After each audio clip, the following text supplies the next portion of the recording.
ನಾಗರ ವಿಚಾರಗಳಲ್ಲಿ ತಪ್ಪು ಸಂದೇಶ ನೀಡಿದಂತ ವೈದಿಕರನ್ನ ಮಾತ್ರ ನಾವು ಇಲ್ಲಿ ಪ್ರಶ್ನೆ ಮಾಡುವಂತದ್ದು, ಇಡೀ ಸಮುದಾಯವನ್ನಲ್ಲ. ನಾಗಾರಾಧನೆ ಅಂತ ಹೇಳಿದ್ರೆ ಈ ಭೂಮಿಯಲ್ಲಿ ದೈವಾರಾಧನೆ ಮತ್ತೆ ನಾಗಾರಾಧನೆ ಎಂಬುದು ಒಂದು ತಾಯಿ ಮಗುವಿನ ಒಕ್ಕಳ ಸಂಬಂಧದಷ್ಟು ಕಟು ಸತ್ಯವಾದ ವಿಚಾರ. ನಿನ್ನ ಪ್ರೇತ ನಾಗನ ಕೈಯಲ್ಲಿದೆ, ಮತ್ತೊಂದು ಕಲ್ಲಿದೆ, ಆಗಿದೆ.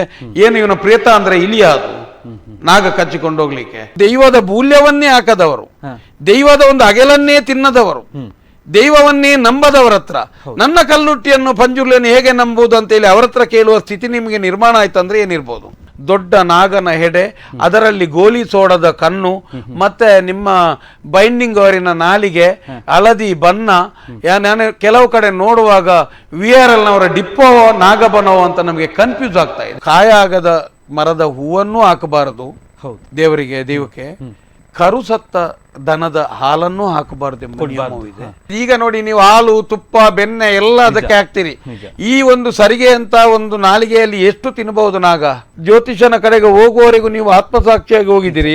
ಅಂದು ರಾತ್ರಿಯಿಂದ ನಿಮ್ಮ ಮನೆಗೆ ಮಾಟ, ನಿಜವಾದ ಮಾಟ ಆರಂಭ ಆಗ್ತದೆ. ಕುಡಿದು ಬಿಸಾಡಿದ ಬಾಟ್ಲಿಯನ್ನ ತೊಳೆದು ನಾಗನಿಗೆ ಹಾಲು ಕೊಡುವಷ್ಟು ಪಾಪಿಗಳಾದವೆ ನಾವು. ನಾಗಾರಾಧನೆ ನಂಬಿಕೆಯ ಸುತ್ತ ವಿಶೇಷ ಕಾರ್ಯಕ್ರಮಕ್ಕೆ ಸ್ವಾಗತ. ನನ್ನಂಚನ್ ಕೆ ಕುಂದರ್. ನಾಗಾರಾಧನೆ ಅನ್ನುವಂತಹ ವಿಚಾರ ಇವತ್ತು ಹಾದಿ ತಪ್ತಾ ಇದೆ. ಎಲ್ಲೋ ಒಂದು ಕಡೆ ನಾಗಾರಾಧನೆಗೆ ಅಪಚಾರ ಆಗ್ತಾ ಇದೆ ಅನ್ನುವಂಥ ಮಾತುಗಳು ಕೇಳಿ ಬರ್ತಾ ಇದೆ. ಈ ಒಂದು ನಾಗರ ಪಂಚಮಿಯ ಈ ಶುಭ ಸಂದರ್ಭದಲ್ಲಿ ನಾಗರ ಪಂಚಮಿ ಅಂದರೆ ಏನು, ಯಾವ ರೀತಿಯ ಆಚರಣೆಗಳು ಇರಬೇಕು, ಇವೆಲ್ಲದರ ಬಗ್ಗೆ ಮಾತನಾಡೋದಕ್ಕೆ ನಮ್ಮ ಜೊತೆಗೆ ದೈವಾರಾಧಕರಾಗಿರುವಂತಹ ತಮ್ಮಣ್ಣ ಶೆಟ್ಟಿಯವರು ಇದ್ದಾರೆ. ಅವರನ್ನು ಮಾತನಾಡೋಣ. ಸರ್, ಕಾರ್ಯಕ್ರಮಕ್ಕೆ ಆತ್ಮೀಯವಾದ ಸ್ವಾಗತ. ಸರ್, ತುಂಬ ಕಾಲ ಕಳೆದ ಹಾಗೆ ಬದಲಾವಣೆಗಳಾಗುವಂಥದ್ದು ಸಹಜ. ಆ ಬದಲಾವಣೆ ಅನ್ನುವಂಥದ್ದು ನಮ್ಮ ಮೂಲ ಸ್ವರೂಪಕ್ಕೆ ಪೆಟ್ಟನ್ನು ಕೊಟ್ಟಂಥ ಸಂದರ್ಭ ನಾವು ಸಿಡಿದೇಳುವಂತಹ ಪ್ರಮೇಯ ಬಂದೇ ಬರುತ್ತೆ. ಈಗ ಇವತ್ತು ನಾಗರ ಪಂಚಮಿಯ ಈ ಶುಭ ಸಂದರ್ಭದಲ್ಲಿ ಹಲವಾರು ಬದಲಾವಣೆಗಳು ಆಗಿದೆ ಅನ್ನುವಂಥ ಮಾತುಗಳು ಕೇಳಿ ಬರ್ತಾ ಇದೆ. ನಾಗರ ಪಂಚಮಿ ಅಂದರೆ ಏನು, ಅಂದು ಹೇಗಿತ್ತು, ಇವಾಗ ಹೇಗಿದೆ? ನೋಡಿ, ನಮ್ಮ ಜೀವನ ಶೈಲಿಯಲ್ಲಿ ಪರಿವರ್ತನೆ ಮಾಡಿಕೊಳ್ಬೋದು. ನಿಮ್ಮ ಮನೆ, ಕಾರು, ಬಂಗ್ಲೆ ಅಲ್ಲ, ನಿಮ್ಮ ಜೀವನ ಶೈಲಿ, ವಿದ್ಯೆಯ ವಿಚಾರದಲ್ಲಿ ಇದೆಲ್ಲವನ್ನು ಪರಿವರ್ತನೆ ಮಾಡಲಿಕ್ಕೆ ಆಯಾಯ ಕಾಲಘಟ್ಟಕ್ಕೆ ಸರಿಯಾಗಿ ಪರಿವರ್ತನೆ ಮಾಡಬಹುದು. ಆದರೆ ತುಳುನಾಡಿನ ದೈವಾರಾಧನೆ ಮತ್ತು ನಾಗಾರಾಧನೆ ಎಂಬುದು ಅದು ಯಾವ ಕಾಲಕ್ಕೂ ಪರಿವರ್ತನೆಯಾಗುವಂಥದ್ದಲ್ಲ. ಅದು ಯಾವ ರೀತಿ ಹಿರಿಯರಿಂದ ದೈವಾರಾಧನೆ ಅಂತ ಹೇಳಿದರೆ ಅದು ಯಾರೋ ಒಬ್ಬ ಮಾಂತ್ರಿಕನೋ, ದರ್ಶನಗಾರನೋ, ಒಬ್ಬ ವೈದಿಕನೋ ಹೇಳಿದಾಗೆ ನಡೆಯುವಂಥದ್ದು ದೈವಾರಾಧನೆ ಅಲ್ಲ. ದೈವಾರಾಧನೆ ಅಂತ ಹೇಳಿದರೆ ನಿಮ್ಮ ಹಿರಿಯರಿಂದ ಹೇಳಿದಂಥ ಮತ್ತು ಹಿರಿಯರು ಮಾಡಿದ್ದನ್ನು ನೋಡಿ ಏನೇನು ಕಲ್ತಿದ್ದೀರಿ, ಏನೇನು ನಿಮ್ಮ ಇಂದ್ರಿಯಗೆ ಗೋಚರ ಆಗಿದೆ, ಇದೆಲ್ಲವೂ ಸತ್ಯ. ಅದನ್ನು ಇನ್ನೊಂದು ತಲೆಮಾರಿಗೆ ಯಥಾಸ್ಥಿತಿಯಾಗಿ ಅದನ್ನು ಮುನ್ನೋರಿಸುವುದು ಅದು ದೈವಾರಾಧನೆ ಮತ್ತು ನಾಗಾರಾಧನೆ. ಕಾಲ ಕಾಲಕ್ಕೆ ಪರಿವರ್ತನೆ ಆಗುವಂಥದ್ದು ನಿಯಮ ಇಲ್ಲ. ನಾಗಾರಾಧನೆ ಅಂತ ಹೇಳಿದರೆ ಈ ಭೂಮಿಯಲ್ಲಿ ದೈವಾರಾಧನೆ ಮತ್ತು ನಾಗಾರಾಧನೆ ಎಂಬುದು ಒಂದು ತಾಯಿ ಮಗುವಿನ ಒಕ್ಕಳ ಸಂಬಂಧದಷ್ಟು ಕಟು ಸತ್ಯವಾದ ವಿಚಾರ. ಈ ಭೂಮಿಯಲ್ಲಿ ಯಾವುದಕ್ಕೂ ಈಗ ಅನೇಕ ಜನರಿಗೆ ಒಂಥರ ಗೊಂದಲ ಇದೆ. ಕುಟುಂಬ ನಮ್ಮ ಮೂಲ ನಾಗನನ್ನೇ ಹುಡುಕಿಕೊಂಡು ಅನೇಕ ಜನರು ಸೋತಂತ ವಿಚಾರಗಳು ಇದೆ. ಯಾವತ್ತೂ ಈ ಭೂಮಿಗೆ ಮೂಲ ನಾಗ, ಕುಟುಂಬಕ್ಕೆ ಮೂಲ ನಾಗ ಎಂಬುದಿಲ್ಲ. ನಿಮ್ಮ ಯಾವ ಜಾಗದಲ್ಲಿ ನಾಗನನ್ನು ಆರಾಧನೆ ಮಾಡ್ತೀರಾ, ನಿಮ್ಮ ತರವಾಡು ಮನೆಯ ಗ್ರಾಮ ಸಂಬಂಧಿ ದೈವಗಳಿದೆಯೋ, ಯಾವ ಜಾಗದಲ್ಲಿ ಅದರೊಟ್ಟಿಗೆ ಬಂದ ಇರುವಂತ ನಾಗವೇ, ಅನತಿ ದೂರದ ನಾಗವೇ ನಿಮ್ಮ ನಾಗವಾಗಿರುವಂಥದ್ದು. ಈಗ ಒಂದು ಕಡೆ ನಿಮ್ಮ ಮುಡಿಪು, ಒಂದು ಕಡೆ ಇನ್ನೊಂದಿದ್ದು, ಇನ್ನೊಂದು ಎಲ್ಲೋ ಒಂದು ಕಡೆ ನಾಗನನ್ನು ಹುಡ್ಕೊಂಡು ಹೋಗುವುದು ನಾಗಾರಾಧನೆ ಅಲ್ಲ. ಈಗ ಏನಂತ ಹೇಳಿದ್ರೆ ಈ ದೈವಾರಾಧನೆ ಮತ್ತು ನಾಗಾರಾಧನೆ ಎಂಬುದು ಅತ್ಯಂತ ಸರಳವಾದಂಥ, ಮುಗ್ಧವಾದಂಥ, ಖರ್ಚುಗಳಿಲ್ಲದ, ಪ್ರಕೃತಿಯನ್ನೇ ಆರಾಧಿಸುವಂಥ, ನಿಮ್ಮ ಮನೆಯಲ್ಲೇ ಆಗುವಂಥ ಪ್ರಾಕೃತಿಕ ವಸ್ತನ್ನೇ ಬಳಸಿ ಆಗುವಂಥ ಒಂದು ಸರಳ ಆರಾಧನೆ ಎಂದು ಇವತ್ತು ಬಹುಕೋಟಿ ಉದ್ಯಮದವರೆಗೆ ಮುಟ್ಟಿದೆ. ಒಂದು ವ್ಯಾಪಾರೀಕರಣ ಆಗಿದೆ, ಒಂದು ಕಡೆ ಆಧುನೀಕರಣ ಆಗಿದೆ. ಮತ್ತೆ ನಾಗಾರಾಧನೆ ಅಂತ ಹೇಳಿದ್ರೆ ಎಲ್ಲ ಬಯಲು ಪ್ರದೇಶದಲ್ಲಿ ನಾಗನನ್ನು ಆರಾಧನೆ ಮಾಡಲಿಕ್ಕೂ ಆಗುವುದಿಲ್ಲ. ಯಾರೋ ಒಬ್ಬ ಜ್ಯೋತಿಷಿ ಹೇಳಿದೆ ಅಂತೇಳಿ ನಾಗನನ್ನ ಒಂದು ಜಾಗದಲ್ಲಿ ಕಟ್ಟಿ ಈಗ ನಿಮ್ಗೆ ಬೇಕು ಅಂತಿದ್ರೆ ಅದನ್ನು ಪ್ರತಿಷ್ಠೆ ಮಾಡಲು ಆಗುವುದಿಲ್ಲ. ಸರ್ಪಗಳು ವಾಸಯೋಗ್ಯವಾದ ಸ್ಥಳವನ್ನ ಆಯ್ಕೆ ಮಾಡಿಕೊಂಡು ಎಲ್ಲಿ ತನ್ನ ಸಂತಾನಾಭಿವೃದ್ಧಿಯನ್ನು ಮಾಡಿಕೊಳ್ತದ ಅದೇ ಜಾಗದಲ್ಲಿ, ಎಲ್ಲ ಜಾಗದಲ್ಲಿ ಅದಕ್ಕೆ ವಾಸಯೋಗ್ಯವಾಗಿರುವುದಿಲ್ಲ. ಅದಕ್ಕಾಗಿಯೇ ನಮ್ಮ ಹಿರಿಯರು ನಾಗಬನ ಎಂಬ ಅದನ್ನು ವಿಶೇಷವಾಗಿ ಅದರಲ್ಲಿ ಬೇರೆ ಬೇರೆ ಥರದ ಮರ, ಮಟ್ಟು, ಗಿಡ ಇರುವಂಥ ಜಾಗವನ್ನು ಅದು ಆಯ್ಕೆ ಮಾಡಿಕೊಂಡು ಎಲ್ಲಿ ನಾಗ ಸಂತತಿ ಜಾಸ್ತಿ ಇದೆ ಅದನ್ನು ಬನ ಅಂತ ಗುರುತಿಸಿದರು. ಅದು ಬನ. ಅಲ್ಲಿ ಯಾಕಂತ ಹೇಳಿದ್ರೆ ಅಲ್ಲಿ ಯಾವುದು ಅದಕ್ಕೆ ಒಂದು ಅದು ಭಾರಿ ಒಂದು ಎಲ್ಲ ಇದಕ್ಕಿಂತ ಅದಕ್ಕೆ ಯಾಕೆ ಅಷ್ಟು ಮಹತ್ವ ಕೊಟ್ಟಿದೆ ಅಂತಂದ್ರೆ ನಾಗ ಸರ್ಪ ಎಂಬುದು ಯಾವತ್ತು ವಿಶ್ವಾಸದ್ರೋಹಿಯಾದಂಥ ಒಂದು ವಿಚಾರ ಅಲ್ಲ. ಎಲ್ಲಿಯೂ ನಿಮಗೆ ನಾಗ ಎಂಬುದು ಎಲ್ಲಿಯೂ ಅದಕ್ಕೆ ಅದು ನೋಡಿ, ನಿಮಗೆ ಬೇಸಾಯಕ್ಕೆ ಹೋಗುವಾಗ ಬೆಳಿಗ್ಗೆ 4 ಗಂಟೆಗೆ ಎದ್ದ ರೈತನಿಗೂ ಕಡಿಲಿಲ್ಲ, ಮತ್ತೆ ಮೂರ್ಛೆಗಾರಿಕೆ ಮಾಡುವಂತ ಎಷ್ಟೋ ಗಂಟೆಗೆ ತಾಳೆ ಮರಕ್ಕೆ ಹೋಗ್ತಾರೆ, ರಾತ್ರಿ ಇಡೀ ಯಾರಿಗೂ ಕಡಿಲಿಲ್ಲ, ಗೊಬ್ಬರದೊಳಗಡೆ ಕೊಡಿಲಿಲ್ಲ, ಮತ್ತೆ ಕೊಟ್ಟಿಗೆಯಲ್ಲಿ ದನಕರುಗಳಿಗೆ ಕಡಿಲಿಲ್ಲ, ತೊಟ್ಟಿಲ ಮಗುವಿಗೆ ಕಡಿಲಿಲ್ಲ, ಮಗುವಿಗೆ ಎಲ್ಲಿಯೂ ಅನವಶ್ಯಕವಾಗಿ ನಾಗ ಎಂಬುದು ಕಡದಂತ ವಿಚಾರಗಳು ಇದೆಯಾ? 1000ರಲ್ಲಿ 1-2 ಘಟನೆಗಳು ಸಂಭವಿಸಿರಬಹುದು. ಆದರೆ ಇದು ಎಲ್ಲವೂ ನಿಮಗೆ ಅದಕ್ಕೋಸ್ಕರ ಅದನ್ನ ನಮ್ಮ ತುಳು ಭಾಷೆಯಲ್ಲಿ ಎಡ್ಡೆಂತನೆ ಅಂತ ಕರೀತಾರೆ. ಎಡ್ಡೆಂತಿನ ಹುಚ್ಚು ಅಂತ ಕರೆಯುವುದು. ಒಳ್ಳೆಯವನಂತ ಯಾಕೆ ಕರೆಯುವುದು ಅಂತ ಹೇಳಿದ್ರೆ, ಅದು ತೊಟ್ಟಿಲ ಮೇಲೆ ಹರಿದಾಡಿದರೂ ಮಗುವಿಗೆ ಏನು ಮಾಡಲಿಲ್ಲ ಅಂತ ಇದೆ. ದನಕರುಗಳಿದ್ದಂತ ಅದರ ಕಾಲಬುಡದಲ್ಲಿ ಹರಿದಾಡಿದ್ರು ದನಿಗೆ ಕಡಿಲಿಲ್ಲ ಅದು. ಹಾಗಾಗಿ ಅಂತ ಒಂದು ಮೃಗ ಇದು ತುಳುನಾಡಿನಾದ್ಯಂತ ಅದಕ್ಕೆ ಅದರದೇ ಆದಂತ ಇದು ಬೇರೆ ಉಳಿದ ಕಡೆಗಳಲ್ಲಿ ಈ ರೀತಿಯ ವಾತಾವರಣ ಇರುವುದಿಲ್ಲ. ಇದು ಏನಿದ್ರು ತುಳುನಾಡಿನಲ್ಲಿ ಮಾತ್ರ ಆರಾಧನೆಗೆ ಇರುವಂತ ವಿಚಾರ ಇದು. ಮತ್ತೆ ಇದು ಘಟ್ಟದ ಈಗ ಆಗುಂಬೆ ಶಿರಾಡಿ ಮೇಲ್ಗಡೆ ಇದರ ಮಹತ್ವ ಇದಕ್ಕೆ ತುಂಬಾ ಮಹತ್ವ ಬರುವುದಿಲ್ಲ. ಇಲ್ಲಿ ಇರುವಂತಹ ಒಂದು ನಾಗ ಸಂಕುಲಕ್ಕೆ ಅದರದೇ ಆದಂತ ವಿಶಿಷ್ಟವಾಗಿರುತ್ತದೆ. ಇದು ಎರೆಹುಳು ರೈತ ಮಿತ್ರ ಇದ್ದಾಗೆ ಇದು ಒಂದು ಪ್ರಾಕೃತಿಕ ಮಿತ್ರವಾಗಿರುತ್ತದೆ. ಇದು ಕ್ರಿಮಿ ಕೀಟಗಳು ತಿನ್ನುವುದರ ಮುಖಾಂತರ ನಾಗ ಸಂತತಿ ವೃದ್ಧಿ ಆದರೆ ಕೃಷಿಕ ಭೂಮಿ ಫಲವತ್ತತೆಯಲ್ಲಿರ್ತದೆ ಎಂಬ ಒಂದು ಸತ್ಯವಿದೆ. ಅದಕ್ಕೋಸ್ಕರ ಅದು ಅಂತ ಜಾಗದಲ್ಲಿ ಇವತ್ತಿಗೂ ನೀವು ನಾಗಬಣಗಳೆಲ್ಲವೂ ಬಯಲು ಪ್ರದೇಶಗಳಲ್ಲಿ ಇರುವುದಿಲ್ಲ. ನೀರಾಶ್ರಯ ಇರುವ ತೊರೆಯ ಬದಿಯಲ್ಲಿ, ನದಿಯ ಬದಿಯಲ್ಲಿ, ಚಾವಡಿಯ ಬದಿಯಲ್ಲಿ, ವಾಸಯೋಗ್ಯ ಜನ ಇರುವಂತ ಬದಿಯಲ್ಲಿ, ಕೃಷಿ ಪದಾರ್ಥ ಜಾಗ, ಒಟ್ಟು ತಂಪು ಪ್ರದೇಶಗಳಲ್ಲಿ ನೀರಾಶ್ರಯ ಇರುವಂತಹ ಜಾಗಗಳಲ್ಲಿ ಮಾತ್ರ ನಾಗಾರಾಧನೆ ಇರುವಂಥದ್ದು. ಈಗ ಸುಬ್ರಹ್ಮಣ್ಯ ದೇವಸ್ಥಾನದಲ್ಲಿ ನೋಡಿದ್ರು ನಿಮಗೆ ಅಲ್ಲಿ ಆ ಜಾಗವು ಸುಬ್ರಹ್ಮಣ್ಯದಲ್ಲಿ 3 ನದಿಗಳ ಮಧ್ಯೆ ಒಂದು ಕುಮಾರಧಾರ, ತರ್ಪಣ ತೀರ್ಥ, ಇನ್ನೊಂದು ಆ ದ್ವೀಪಾಕಾರದಲ್ಲಿ ನಾಗನ ಸಂಕುಲ ಇರುವಂಥದ್ದು. ನಿಮಗೆ ಇಲ್ಲಿರುವಂಥ ಅನೇಕ ನೀವು ಸ್ಥಳಗಳನ್ನು ದೇವತೆಯನ್ನು ನಿಮಗೆ ಕುಡುಪು ಇರ್ಬೋದು, ಬಲ್ಲಮಂಜೆ ಇರ್ಬೋದು, ಕಾಟುಕೆ ಇರ್ಬೋದು, ಅಲ್ಲ ಇಂಥ ಬೇರೆ ಬೇರೆ ಕಡೆಗಳಲ್ಲಿ ನೀವು ನೋಡಿದ್ರು ಅಲ್ಲಿ ಎಲ್ಲ ಒಂದಲ್ಲ ಒಂದು ರೀತಿಯಲ್ಲಿ ವಿಶಿಷ್ಟವಾದಂಥ ಸ್ಥಳವಾಗಿರುತ್ತದೆ. ಈಗ ಇರುವಂಥ ನಮ್ಮ ಪರಿಸರದಲ್ಲಿ ಇರುವಂಥ ನಿಮಗೆ ಗದ್ದೆಗಳ ಇದೆಲ್ಲ ಇರ್ತಲ್ಲ, ನಮ್ಮ ದೇವಸ್ಥಾನ ಚಾವಡಿಯ ಬದಿಯಲ್ಲಿರುವ ಜಾಗವು ಅತ್ಯಂತ ತಂಪು ಪ್ರದೇಶಗಳಲ್ಲಿದೆ. ಅದಕ್ಕೋಸ್ಕರ ನೋಡಿ ಅದಕ್ಕೆ ಅದು ಅಲ್ಲಿ ಇರುವೆ ಬರಬಾರ್ದು, ಗಿಡುಗನ ಸಮಸ್ಯೆ ಇರಬಾರ್ದು, ಮತ್ತೆ ಗಡಿಯಲ್ಲಿ ಹೋಗಬಾರ್ದು. ಯಾಕೆಂತ ಹೇಳಿದ್ರೆ ಹಾವುಗಳಿಗೆ ಎಂದು ಸರ್ಪಗಳಿಗೆ ಕಿವಿ ಕೇಳುವುದಿಲ್ಲ. ಅದು ಕಿವಿ ಕೇಳುವುದಿಲ್ಲ, ಅದು ಸ್ಪರ್ಶದಲ್ಲಿ ಹರಿದಾಡುವಂಥದ್ದು. ಇವತ್ತಿಗೂ ನಮ್ಮ ನಾಗಬನವನ್ನು ಕಡಿದಾಗ, ನಾಗಬನದಲ್ಲಿ ಮರ ಕಡಿದಾಗ ತೊಂದರೆ ಆದಾಗ ಹಾವು ಬರ್ತದೆ ಅಂತ ಭಯಕ್ಕೆ ಕೊಡಿದ್ರು ವೈಜ್ಞಾನಿಕವಾಗಿ ಸತ್ಯವಾಗಿರ್ತದೆ. ಅದು ನನ್ನ ಮುಟ್ಟಬೇಡಿ, ಅದೊಂದು ಸೂಚನೆ ಕೊಡ್ತದೆ, ನಾನು ಎಲ್ಲಿದ್ದೇನೆ ಅದನ್ನು ದಯವಿಟ್ಟು ಮುಟ್ಟಬೇಡಿ. ಅದಕ್ಕೋಸ್ಕರ ಒಂದು ಬೇರೆ ಒಂದು ಸ್ಥಳವನ್ನು ಗುರುತಿಸಿ ಅದರಲ್ಲಿ ಗುರುತಿಸುವಿಕೆಗೋಸ್ಕರ ಏಕನಾಗನ ಶಿಲೆಯನ್ನ ಒಂದು ರೂಪವನ್ನ ಅದರಲ್ಲಿ ಇಟ್ಟಿರ್ತಾರೆ ಹಿಂದಿನವರು. ಈಗ ನೋಡಿ ಎಲ್ಲ ನಾಗಬನಗಳಲ್ಲಿ ಏಕನಾಗ ಅಂತ ಹೇಳ್ತಾರೆ, ಒಂಟಿ ನಾಗ ಅಂತ. ಅದರ ಒಂದು ಮಣ್ಣಿದ್ದೋ ಕಲ್ಲಿದ್ದೋ ಒಂದು ಗುರುತನ್ನು ಇರ್ತಾರೆ. ಯಾಕಂತ ಹೇಳಿದ್ರೆ ಈಗ ಕಾಡಿಗೆ ಹೋಗುವವರು ಅಲ್ಲ, ನಿಮಗೆ ಈ ಬೇರೆ ಬೇರೆ ಯಾವುದೇ ಒಂದು ವಿಚಾರ ಕಾಡಿಗೆ ಹೋದಾಗ ಇದು ನಾಗಬನ ಹೌದೋ ಅಲ್ವೋ ಅಂತ ಅವರಿಗೆ ಗೋಚರಕ್ಕೆ ಬರಬೇಕಲ್ವ? ಈಗ ಒಂದು ವೇಳೆ ಎಲ್ಲ ಮರವನ್ನು ಕರೆದರೆ ಅದಕ್ಕೋಸ್ಕರ ಈ ಗುರುತಿಸಬೇಕೋಸ್ಕರ ಮಾತ್ರ ಅದನ್ನು ಇಟ್ಟಿದ್ದಾರೆ. ಅದನ್ನ ವರ್ಷಕ್ಕೊಮ್ಮೆ ನಮ್ಮ ಇಲ್ಲಿಯ ಮೂಲ ಜನಾಂಗಗಳು ಅದರ ಒಳಗಡೆ ಹೋಗಿ ಈ ಕಲ್ಲುಗಳನ್ನ ಸ್ವಚ್ಛ ಮಾಡಿ ಅದರಲ್ಲಿ ಇಡೀ ನಮಗೆ ಆ 3-4 ತಿಂಗಳ ಮಳೆಯಲ್ಲಿ ಅದು ಎಲ್ಲಿಯಾದ್ರೂ ಭೂಮಿಗೆ ಸೇರಿದ್ರೆ ಅದರ ಗುರುತಿಸುವಿಕೆ ಮಾಯವಾಗಬಾರ್ದಲ್ಲ. ಅದಕ್ಕೋಸ್ಕರ ನಮಗೆ ನಾಗಬನಕ್ಕೆ ಹೋಗುವ ಸಂಸ್ಕೃತಿಯನ್ನ ಪುರಾತನವರು ಇಟ್ಟಿದ್ರು. ಅದರ ಒಳಗಡೆ ಹೋಗ್ಬೇಕು. ಅದರ ಒಳಗಡೆ ನಾಗಬನದ ಒಳಗಡೆ ಕೆಲವೊಂದು ಮರಗಳು ಇರಬಾರ್ದು ಅಂತ ಇದೆ. ಈಚಲು ಮರ ಅಂದ್ರೆ ಈಂದು ಮರ ಇರಬಾರ್ದು, ತೇರೆ ಮರ ಇರಬಾರ್ದು. ಯಾವುದು ನಮ್ಮ ಶರೀರಕ್ಕೆ ಮುಟ್ಟಿದಾಗ ನಂಜು ಬಂದು ಇದಾಗ್ತದ ಇಂಥ ಮರಗಳು ಅದರಲ್ಲಿ ಇರಬಾರ್ದು ಅಂತ ನಿಯಮ ಇದೆ. ಮತ್ತೆ ಗೆಲ್ಲುಗಳೆಲ್ಲ ಬಿದ್ದು ಅಷ್ಟು ಪ್ರಕೃತಿಯ ಮೇಲೆ ಪ್ರೀತಿ ಇಟ್ಟು ಜನಗಳದನ್ನ ನಾಗಬನವನ್ನಾಗಿ ಗುರುತಿಸಿಟ್ಟದ್ದು. ಒಂಟಿ ನಾಗ ಎಂಬುದರ ಒಂದು ರೂಪವನ್ನಲ್ಲಿ ಇಡುವುದರಲ್ಲಿ ಒಂದು ಸತ್ಯಾಂಶ ಇದೆ. ನಾಗ ಇದೆ ಅಲ್ವಾ? ಆದರೆ ಈಗಿನ ಜನ ಅಲ್ಲಿಯೂ ಮೋಸ ಹೋಗಿದ್ದಾರೆ. ಅಂದ್ರೆ ಎಲ್ಲಾ ನಾಗಬನಗಳಲ್ಲಿ 5 ಎಡೆಯ 3 ಎಡೆಯ ಎಲ್ಲ ಇಟ್ಟಿದ್ದಾರೆ. ನೋಡಿ ಸ್ವಾಮಿ, ಎಲ್ಲಿಯಾದ್ರೂ ಇದೆ 3 ಎಡೆಯ 5 ಎಡೆಯ ನಾಗನ ನೋಡಿದಿರಾ ನೀವು? ಮನುಷ್ಯನನ್ನು ಮೋಸ ಮಾಡೋದಂದ್ರೆ ಇಲ್ಲೇ ಅಲ್ವಾ? ನಿಜ. ನಾಗಾರಾಧನೆ ಮೋಸ ಹಳಿ ತಪ್ಪಿದ್ದು ಎಲ್ಲಿ ಅಂತ ಲೆಕ್ಕ ಹಾಕಿ. ಒಂಟಿ ನಾಗನನ್ನ ನೀವು ನೋಡ್ತೀರಿ, ಹೌದು. 5 ಎಡೆಯ ನಾಗನನ್ನು ಯಾರಾದ್ರೂ ನೋಡಿದಾರಾ? ಅಂದ್ರೆ ಫೋಟೋಗಳಲ್ಲಿ ನಾವು ಸಾಮಾನ್ಯವಾಗಿ ಅದು ಎಲ್ಲ ಒಂದು ಕಲಾವಿದನ ಕಲ್ಪನೆ, ಅದು ಪ್ರಕೃತಿಯಲ್ಲಿ ಇದೆ, ಅದು ಅದಿಲ್ಲ, ಅಸಾಧ್ಯ. ಅಂಥದ್ದನ್ನೆಲ್ಲ ಇಟ್ಟು ಒಂದು ರೀತಿಯಾಗಿ ಜನರನ್ನ ಈ ರೀತಿಯ ಅಲ್ಲಿಂದ ಯಾವಾಗ ನಾಗಬನಗಳಿಗೆ 5 ಎಡೆ 3 ಎಡೆಯ ನಾಗಗಳು ಬಂದವೋ ಅಲ್ಲಿ ಅದರ ಆಚರಣೆ ನಿಯಮಗಳು ತಪ್ಪಿತು. ನಿಜವಾಗಿಯೂ ದೈವಾರಾಧನೆಯ ರೀತಿಯಲ್ಲೇ ನಾಗಾರಾಧನೆ ಇರುವಂತದ್ದು. ಈ ತಂಬಿಲ ಎಂಬ ಒಂದು ಶಬ್ದ ಉಳಿದಿದೆ ಅಲ್ವಾ, ಇದು ಎಲ್ಲಿಯೂ ನಾಗನ ಪೂಜೆ ಅದೇದೆಲ್ಲ ಅಂತೆಲ್ಲ ಬರೋದಿಲ್ಲ ನೋಡಿ. ಮಲರಾಯನಿಗೂ ತಂಬಿಲ, ಜುಮಾದಿಗೂ ತಂಬಿಲ, ಕೊಡಮಂದಯನಿಗೂ ತಂಬಿಲ, ನಾಗನಿಗೂ ತಂಬಿಲ. ಖಂಡಿತ. ನಾಗಾರಾಧನೆ ನಾಗನ ಬನ ಅಂತ ಹೇಳಿದ ತಕ್ಷಣ ಬೇಸಿಗೆ ಕಾಲದಲ್ಲಿ ಎಲ್ಲಿಯಾದ್ರೂ ಮಡಿಕೆಯಲ್ಲಿ ಅದಕ್ಕೆ ಚಿಕ್ಕ ಇದರ ಎಂತ ಬಾಯಿ ತೆರೆದ ಮಡಿಕೆಯಲ್ಲಿ ನೀರಿಡುವಂತ ನಿಯಮಗಳು ಮಾತ್ರ ಇತ್ತಂತೆ.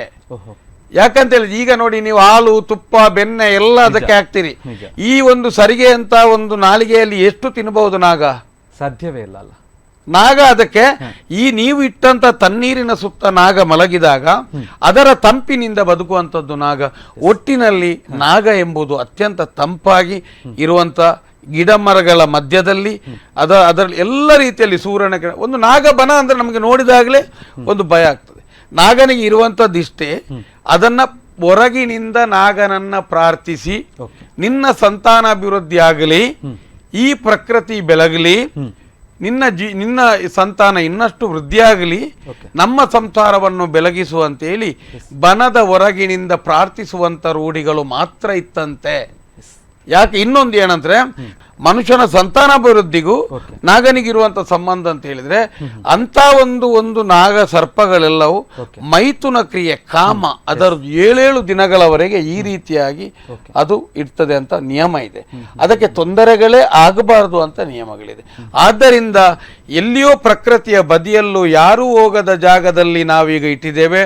ಈಗ ಅಭಿವೃದ್ಧಿಯ ನೆಪದಲ್ಲಿ ಇದೆಲ್ಲವೂ ಏನೇನೋ ಎಲ್ಲ ಆಗಿದೆ.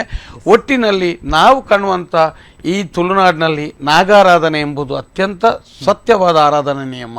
ಇದಕ್ಕೂ ಪ್ರಕೃತಿಗೂ ನಮಗೂ ಮಾನವ ಜೀವಿಗೂ ಸಂಬಂಧ ಇದೆ. ನಾಗಾರಾಧನೆಗೆ ವೈದಿಕತೆ ಅನ್ನುವಂಥದ್ದು ಎಂಟ್ರಿ ಕೊಟ್ಟದ್ದು ಬಹಳ ತಪ್ಪು ಅನ್ನುವಂಥದ್ದು. ಸೊ ಯಾಕೆ ವೈದಿಕತೆ ನಾಗಾರಾಧನೆಗೆ ಎಂಟ್ರಿ ಕೊಡಬಾರ್ದು? ಈಗ ಮೂಲ ಒಂದು ಜನಾಂಗ ಅಂತ ಇದೆ ಈ ಮಣ್ಣಿಂದು, ಸೊ ಅವ್ರ ಬಗ್ಗೆ ಸ್ವಲ್ಪ ಮಾಹಿತಿನ ತಿಳಿಸ್ಕೊಡಿ ಅಂತ ಹೇಳಿ. ನೋಡಿ, ಇಲ್ಲಿಯ ಮೂಲ ಜನಾಂಗ ಯಾಕೆ ನಾವು ಮಾನ್ಯತೆ ಮತ್ತೆ ಅದರ ಬಗ್ಗೆ ನೆನಪಿಡ್ಬೇಕಂದ್ರೆ, ಈಗ ನಿಮಗೆ ನಿಮ್ಮ ಮೊಬೈಲಲ್ಲಿ ಕೆಳಗೆ ಬಿದ್ದಾಗ ನೋವಾಗ್ತಾ ಇಲ್ವಾ? ಖಂಡಿತ ಆಗುತ್ತೆ. ಈಗ ನೀವೇ ಬೆಳೆಸಿದ ಮರಕ್ಕೆ ಅಲ್ಲ, ನೀವೇ ಬೆಳೆಸಿದ ಕೃಷಿಗೆ ಏನಾದ್ರೂ ರೋಗ ರುಜಿನ ಬಂದ್ರು ನೋವಾಗ್ತದೆ. ಖಂಡಿತ ಆಗುತ್ತೆ, ಯಾಕಂದ್ರೆ ಅಷ್ಟು ನಾವು ಚೆನ್ನಾಗಿ ಬೆಳೆಸಿ. ಈ ಮೂಲ ಜನಾಂಗ ಈ ಮಣ್ಣಿನಲ್ಲಿ ಒಂದು ಪ್ರಕ್ರಿಯೆಯನ್ನು ಬೆಳೆಸಿಕೊಟ್ಟಿದೆ. ತುಳುನಾಡನ್ನ ಬೆಮ್ಮೇರಿ ಎಂಬ ಒಂದು ಶಕ್ತಿ ಸೃಷ್ಟಿ ಮಾಡಿದೆ. ಅದರ ನಂತರ ಇಲ್ಲಿ ಮೂಲ ಜನಾಂಗಗಳಿದ್ದವು. ಈ ಮೂಲ ಜನಾಂಗಗಳೆಲ್ಲವೂ ಇಲ್ಲಿ ಬೇಕಾಗುವ ನಮಗೆ ಸಾಂಪ್ರದಾಯಿಕ ಕೃಷಿ ಪದ್ಧತಿ, ಜೀವನ ಶೈಲಿ, ಬದುಕುವ ಶೈಲಿ ಎಲ್ಲವನ್ನ ಕಲಿಸಿಕೊಟ್ಟು ಆ ಪ್ರಕೃತಿಯ ಮೇಲೆ ಅವರಿಗೊಂದು ಅಪಾರವಾದ ಪ್ರೀತಿ ಇದೆ. ಈಗ ಕೊರಗ ಜನಾಂಗ ಎಂಬುದು ಇದೆ. ಕೊರಗ ಜನಾಂಗ ಎಂಬುದು ಕಾಡಿಗೆ ಹೋಗಿ ಅವರು ಯಾವ ಬೂರನ್ನು ತೆಗಿಬೇಕು, ನಾವು ಕಡಿದು ಇಷ್ಟೇ ಸಮಯದಲ್ಲಿ ಮತ್ತೆ ಬರುವಂತ ಬೂರನ್ನು ಮಾತ್ರ ಕಡಿತಾರೆ. ದಕ್ಷಿಣ ಭಾಗಕ್ಕೆ ಬಾಗಿದಂತ ಅನ್ನನ್ನು ಸಮೇತ ಅವರು ಕೊಯ್ತಿರಲಂತೆ, ಪ್ರಾಣಿ ಪಕ್ಷಿಗಳಿಗೆ ಬೇಕು ಅಂತ. ಅಂದ್ರೆ ಅಷ್ಟು ಕಾಳಜಿ ಇತ್ತು. ಯಾವುದೇ ಒಂದು ಇವತ್ತಿಗೂ ಕೊರಗತನಿಯನಿಗೂ ಸಿರಿಯನ್ನು ಹಾಕಬಾರದು ಅಂತ ನಿಯಮ ಇದೆ. ಯಾಕಂತೇಳಿದ್ರೆ ತೆಂಗಿನ ತಿರಿ ಅದನ್ನು ಮುಟ್ಟಬಾರ್ದು. ಯಾಕಂದ್ರೆ ಈ ಉದಾಹರಣೆಗೆ ಕಾಡಿಗೆ ಜಾಸ್ತಿ ಹೋಗೋದು ಒಂದು ಕೊರಗ ಜನಾಂಗ ಅಂತ ಹೇಳ್ತೀವಿ. ಅಂತ ಒಂದು ವ್ಯಕ್ತಿಗಳೇ ಇದಕ್ಕೆ ಹೋಗ್ಲಿಕ್ಕಿದ್ದದ್ದು. ಅವರೆಲ್ಲ ಹಾಗೆ ಮಾಡಿದ್ದರಿಂದ ಇವತ್ತು ಲಕ್ಷಾಂತರ ನಾಗಬಣಗಳಲ್ಲಿ ಕೋಟ್ಯಾಂತರ ಮರಗಳು, ಕೋಟ್ಯಾಂತರ ಪ್ರಾಣಿ ಪಕ್ಷಿಗಳು ತನ್ನ ಜೀವನವನ್ನ, ಪ್ರಕೃತಿಯನ್ನ, ಆಕ್ಸಿಜನ್ ಎಲ್ಲವೂ ಸಿಗ್ಲಿಕ್ಕೆ ನಮಗೆ ಕಾರಣ ಆದದ್ದು. ಅದಕ್ಕೋಸ್ಕರ ಇವತ್ತು ಆದರೆ ಕಾಲಕ್ರಮೇಣ ಈ 3 ಎಡೆಯ 5 ಎಡೆಯ ಹಾವುಗಳೆಲ್ಲ ಬಂದು, ಈ ನಾಟಕದ ವೈದಿಕತೆಗಳೆಲ್ಲ ಬಂದು ಇಲ್ಲಿ ಬಂದು ಏನಾಯ್ತು ಅಂತ ಹೇಳಿದ್ರೆ, ನೋಡಿ ನಿಮಗೆ ಬುದ್ಧಿ ಇರುವಂತ ಒಂದು ವ್ಯಕ್ತಿ ಅಂತ ನಾನು ಯಾಕೆ ಅವರನ್ನ ದ್ವೇಷ ಮಾಡುದು ಯಾಕೆ ಅಂತ ಹೇಳಿದ್ರೆ, ನೀವು ನನ್ನ ಮಾತನ್ನು ಕೇಳುತ್ತೀರಾದರೆ ನಾನು ಒಳ್ಳೆಯ ವಿಚಾರವನ್ನೇ ನಿಮಗೆ ಕೊಡಬೇಕು. ಸರಿ. ನಾನು ಹೇಳುವಂಥದ್ದು ನೋಡಿ, ಒಂದು ಮಾರ್ಗ, ಒಬ್ಬ ನಿಮ್ಮ ಹತ್ರ ಬಂದು ನಿಮ್ಮ ಹತ್ರ ವಿದ್ಯೆ ಇದೆ, ಹೌದು, ಜ್ಞಾನ ಇದೆ ಅಂತ ಒಬ್ಬ ಬಂದು ಕೇಳ್ತಾನೆ. ಖಂಡಿತ. ಕೇಳಿದ ತಕ್ಷಣ ನೀವು ಏನು ಬೇಡ, ನೋಡಪ್ಪ ಮರ ಗಿಡಗಳೆಲ್ಲ ಇದೆ, ಅದನ್ನು ಕಡಿಯುವುದು ಬೇಡ. ನಾವು ಕಡಿದ್ರೆ ಅನೇಕ ಪ್ರಾಣಿ ಪಕ್ಷಿಗಳಿಗೆಲ್ಲ ಅತಂತ್ರ ಸ್ಥಿತಿ ಆಗ್ತದೆ, ಪ್ರಕೃತಿ ನಾಶ ಆಗ್ತದೆ. ಆದ್ದರಿಂದ ಯಥಾತಿಥಿಯಾಗಿ ಇನ್ನಷ್ಟು ಮರಗಳನ್ನು ಬೆಳೆಸಿ ನಾಗವನ್ನ ಸರಳವಾಗಿ ಆರಾಧನೆ ಮಾಡಿ. ಯಾಕಂದ್ರೆ ನಾಗಾರಾಧನೆ ಖರ್ಚೇ ಇಲ್ಲದ ಆರಾಧನಾ ನಿಯಮ.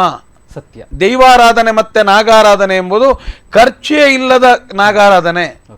ಇಂಥ ಮರಗಳನ್ನು ಉಳಿಸಿ ಬೆಳೆಸಿ, ಯಾರೋ ಪ್ರಕೃತಿಯಿಂದ ಸೃಷ್ಟಿಯಾದಂಥ ಅನೇಕ ಸಾಂಪ್ರದಾಯಿಕ ಮರಗಳೆಲ್ಲ ನಾಶ ಆದರೆ ಮುಂದೆ ನಮಗೆ ಕಷ್ಟ ಆಗ್ಬೋದು ಪ್ರಕೃತಿಗೆ ಅಂತ ಬುದ್ಧಿ ಹೇಳಬೇಕಿತ್ತಲ್ವ. ಹೌದು. ಆ ಬುದ್ಧಿ ಹೇಳುವ ಜಾಗದಲ್ಲಿ ಏನು ಮಾಡಿದ್ರು, ಇದನ್ನು ಕಡಿಲಿಕ್ಕೆ ನಿನಗೆ 3 ಲಕ್ಷ ಇದೆ, ಇದರ ಒಳಗಡೆ ಹೋಮ ಇಲ್ಲದನ್ನೆಲ್ಲ ಹೋಮ ಮಾಡಿಕೊಂಡು ಅದಕ್ಕೊಂದು 3 ಲಕ್ಷ ಬಿಲ್ ಹಾಕಿ, ಯಾರೋ ಹಿರಿಯರು ಪ್ರಕೃತಿಯಿಂದ ನೆಟ್ಟಂತ ಮರಗಳನ್ನು ಕಡಿಲಿಕ್ಕೆ ಆಜ್ಞೆ ಮಾಡಿ, ಅದರಲ್ಲಿ ನೀವು ಈ ರೀತಿಯಾದಂಥ ಆಧುನೀಕರಣದ ಮುಖಾಂತರ ಕಾಂಕ್ರೀಟ್ ಕಾಡನ್ನು ನಿರ್ಮಾಣ ಮಾಡಿ, ನಮ್ಮ ತುಳುನಾಡಿನ ಸಂಸ್ಕೃತಿ ಮತ್ತೆ ಅಸ್ಮಿತೆಯಾದಂಥ ದೈವಾರಾಧನೆ ನಾಗಾರಾಧನೆಯನ್ನ ನಾಶ ಮಾಡಿದ ವೈದಿಕನನ್ನ ನಾನು ಯಾವತ್ತೂ ಧಿಕ್ಕರಿಸ್ತೇನೆ. ಯಾವತ್ತೂ ನಿನ್ನ ವಿದ್ಯೆ ಈ ಭೂಮಿಗೆ ಅನಿಷ್ಟವಾಯಿತು, ಈ ಭೂಮಿಗೆ ನಿನ್ನ ವೈದಿಕತೆಯ ವಿದ್ಯೆ ಅನಿಷ್ಟವಾಯಿತು. ಯಾಕಂತ ಹೇಳಿದ್ರೆ ದೈವಾರಾಧನೆಯನ್ನ ಎಲ್ಲಾದರೂ ಇನ್ನಾದರೂ ಪ್ರಯತ್ನ ಪಟ್ಟರೆ ಉಳಿಸಬಹುದು. ನಾಗಾರಾಧನೆ ಎಂಬುದು ಎಲ್ಲೋ ಒಂದು ಕಡೆ ಕಯಕ್ಕೆ ಬಿದ್ದ ವಜ್ರದಂಗುರದಾಗೆ ಇನ್ನು ನಿಮಗೆ ಸಿಗ್ಲಿಕ್ಕೆ ಇಲ್ಲ. ನಾಗಾರಾಧನೆ ಎಂಬುದು ಇನ್ನೊಂದು ಇದಕ್ಕೆ ಇಲ್ಲ. ಆಗಿರುವಾಗ ಈ ದೈವದ ವಿಚಾರಗಳಲ್ಲಾಗಲಿ ನಾಗರ ವಿಚಾರಗಳಲ್ಲಿ ತಪ್ಪು ಸಂದೇಶ ನೀಡಿದಂಥ ವೈದಿಕರನ್ನ ಮಾತ್ರ ನಾವು ಇಲ್ಲಿ ಪ್ರಶ್ನೆ ಮಾಡುವಂಥದ್ದು, ಇಡೀ ಸಮುದಾಯವನ್ನಲ್ಲ. ಖಂಡಿತ ಅದು ಇಡೀ ಸಮುದಾಯವನ್ನಲ್ಲ. ಯಾವ ಜಾಗದಲ್ಲಿ ಯಾವ ದರ್ಶನ ಪಾತ್ರಿ ತಪ್ಪು ಮಾಡಿದರೆ ಆತನನ್ನು ಮಾತ್ರ, ಆತನ ಇಂದಿನ ನಮಗೆ ವಿಚಾರಗಳಲ್ಲಿ ನಾವು ಪ್ರಶ್ನೆ ಮಾಡುವುದಿಲ್ಲ. ವೈಯಕ್ತಿಕವಾಗಿ ಯಾರಿಗೂ ಇದು ನಿಂದನೆ ಮತ್ತೆ ತೇಜೋವಧೆ ಅಲ್ಲ.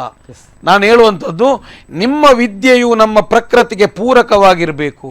ಮೂಲ ಜನಾಂಗಗಳ ಎಲ್ಲ ವಿದ್ಯೆಯು ಎಲ್ಲ ಜೀವನ ಶೈಲಿಯು ಪ್ರಕೃತಿಗೆ ಪೂರಕವಾಗಿತ್ತು, ಪ್ರಕೃತಿಗೆ ಮೊದಲ ಸ್ಥಾನಮಾನ ಇತ್ತು. ನಾವು ಅದರ ಭಾಗ ಅಂತ ತಿಳ್ಕೊಂಡಿದ್ದರು ಇವರು. ಆದ್ರೆ ಇಲ್ಲಿ ಏನಾಯ್ತು ಅಂತ ಹೇಳಿದ್ರೆ, ಇಲ್ಲಿ ವ್ಯವಹಾರಗಳು ಆರಂಭವಾಯಿತು. ಇಲ್ಲಿ ನೀವು ಬಂದು ಹೇಳಿದ್ರಿ, ಒಬ್ಬ ವೈದಿಕರ ಹತ್ರ ಒಬ್ಬ ಜ್ಯೋತಿಷ ಬಂದು ಹೇಳಿದ ತಕ್ಷಣ ಇಲ್ಲಿ ನಾಗವನ ಸರಿ ಇಲ್ಲ ಅಂತ ಆದ್ರೆ ಇನ್ನು 4 ಮರ ಗಿಡ ನೆಡುವುದು, ಕಡಿಯುವುದಲ್ಲ. ಆಗಿರುವಾಗ ಇದು ಬಂದ ತಕ್ಷಣ ಇಲ್ಲಿ ಇಂಥ ಈಗ ನಿಮ್ಗೆ ನಾಗಬನ ಈಗ ಆಗ್ಬೇಕಂದ್ರೆ ಯಾವುದೇ ಒಂದು ಆ ಬನದಲ್ಲಿ ಪಾಪ ಈ ಇಲ್ಲದ ಹೋಮ, ನಾಗಬನದೊಳಗಡೆ ಹಾಲು, ತುಪ್ಪ, ಕರ್ಪೂರ, ದೀಪ, ಅನಗತ್ಯ ಸಿಹಿತಿಂಡಿ, ಸಕ್ಕರೆ, ಬೆಲ್ಲ ಇದು ಯಾವುದನ್ನು ಕೊಂಡೋಗಲೇಬಾರದು ಎಂಬ ನಿಯಮ ಇದೆ. ಖಂಡಿತ ಹೌದು. ಯಾಕಂತ ಹೇಳಿದ್ರೆ ಇರುವೆ ಬಂದ್ರೆ ಇರುವೆಗೂ ಸರ್ಪಗಳಿಗೂ ಗಿಡುಗನಿಗೂ ಸರ್ಪಗಳಿಗೂ ಸಮಸ್ಯೆ ಆಗ್ತದೆ, ಸಮಸ್ಯೆಗಳು ಶುರುವಾಗುತ್ತೆ, ತದ್ವಿರುದ್ಧವಾಗಿರುವಂಥದ್ದು. ಆಗಿರುವಾಗ ಇಲ್ಲಿ ನಾವು ಪ್ರಶ್ನೆ ಮಾಡುವಂಥದ್ದು, ಬುದ್ಧಿ ಹೇಳುವ ಜಾಗದಲ್ಲಿ ವಿಷ ಬಿತ್ತಿದಿರಲ್ಲ ಅಂತ ಹೇಳುವಂಥದ್ದು ನಾವು. ಈಗ ಇಡೀ ದಕ್ಷಿಣ ಕನ್ನಡ ಜಿಲ್ಲೆಯಲ್ಲಿ ಕೋಟ್ಯಾಂತರ ಮರಗಳು ನಾಶ ಆಯಿತು, ಲಕ್ಷಾಂತರ ಬನಗಳು ನಾಮಾವಶೇಷ ಆಯಿತು, ಭೂಗರ್ಭ ಸೇರಿ ಹೋಯಿತು. ಬನಗಳಲ್ಲಿ ಆರಾಧನೆ ಮಾಡುವ ನಾಗ ಬನಗಳೆಂಬ ಪ್ರತೀತಿ ಇದ್ದದ್ದೆಲ್ಲವೂ ನಾಗನ ಕಟ್ಟೆಗಳಾಗಿ ಪರಿವರ್ತನೆ ಆಯ್ತಲ್ವ? ಈಗ ನಾಗಭವನಗಳು ನಾಗ ಕ್ಷೇತ್ರಗಳಾಯ್ತಲ್ವ? ಈ ದೋಷ ಇದ್ದೇ ಇದೆ. ಆದ್ದರಿಂದ ನಮಗೆ ಇನ್ನು ಮುಂದೆಯಾದರೂ ಈ ಮೂಲ ಜನಾಂಗಗಳೇ ಅದೇ ಇನ್ನು ಬರುವಾಗ ಕೈ ಮೀರಿ ಆಯ್ತು, ಇನ್ನು ಯಾವುದೇ ಕಾರಣಕ್ಕೂ ಅದು ಆಗುವಂಥದ್ದಿಲ್ಲ ಇಲ್ಲ. ಆದ್ದರಿಂದ ನಾವು ಹೇಳುವಂಥದ್ದು ಇದ್ದದ್ದನ್ನಾದ್ರೂ ಉಳಿಸಿ, ಅದನ್ನು ಸಹ ಇಲ್ಲ.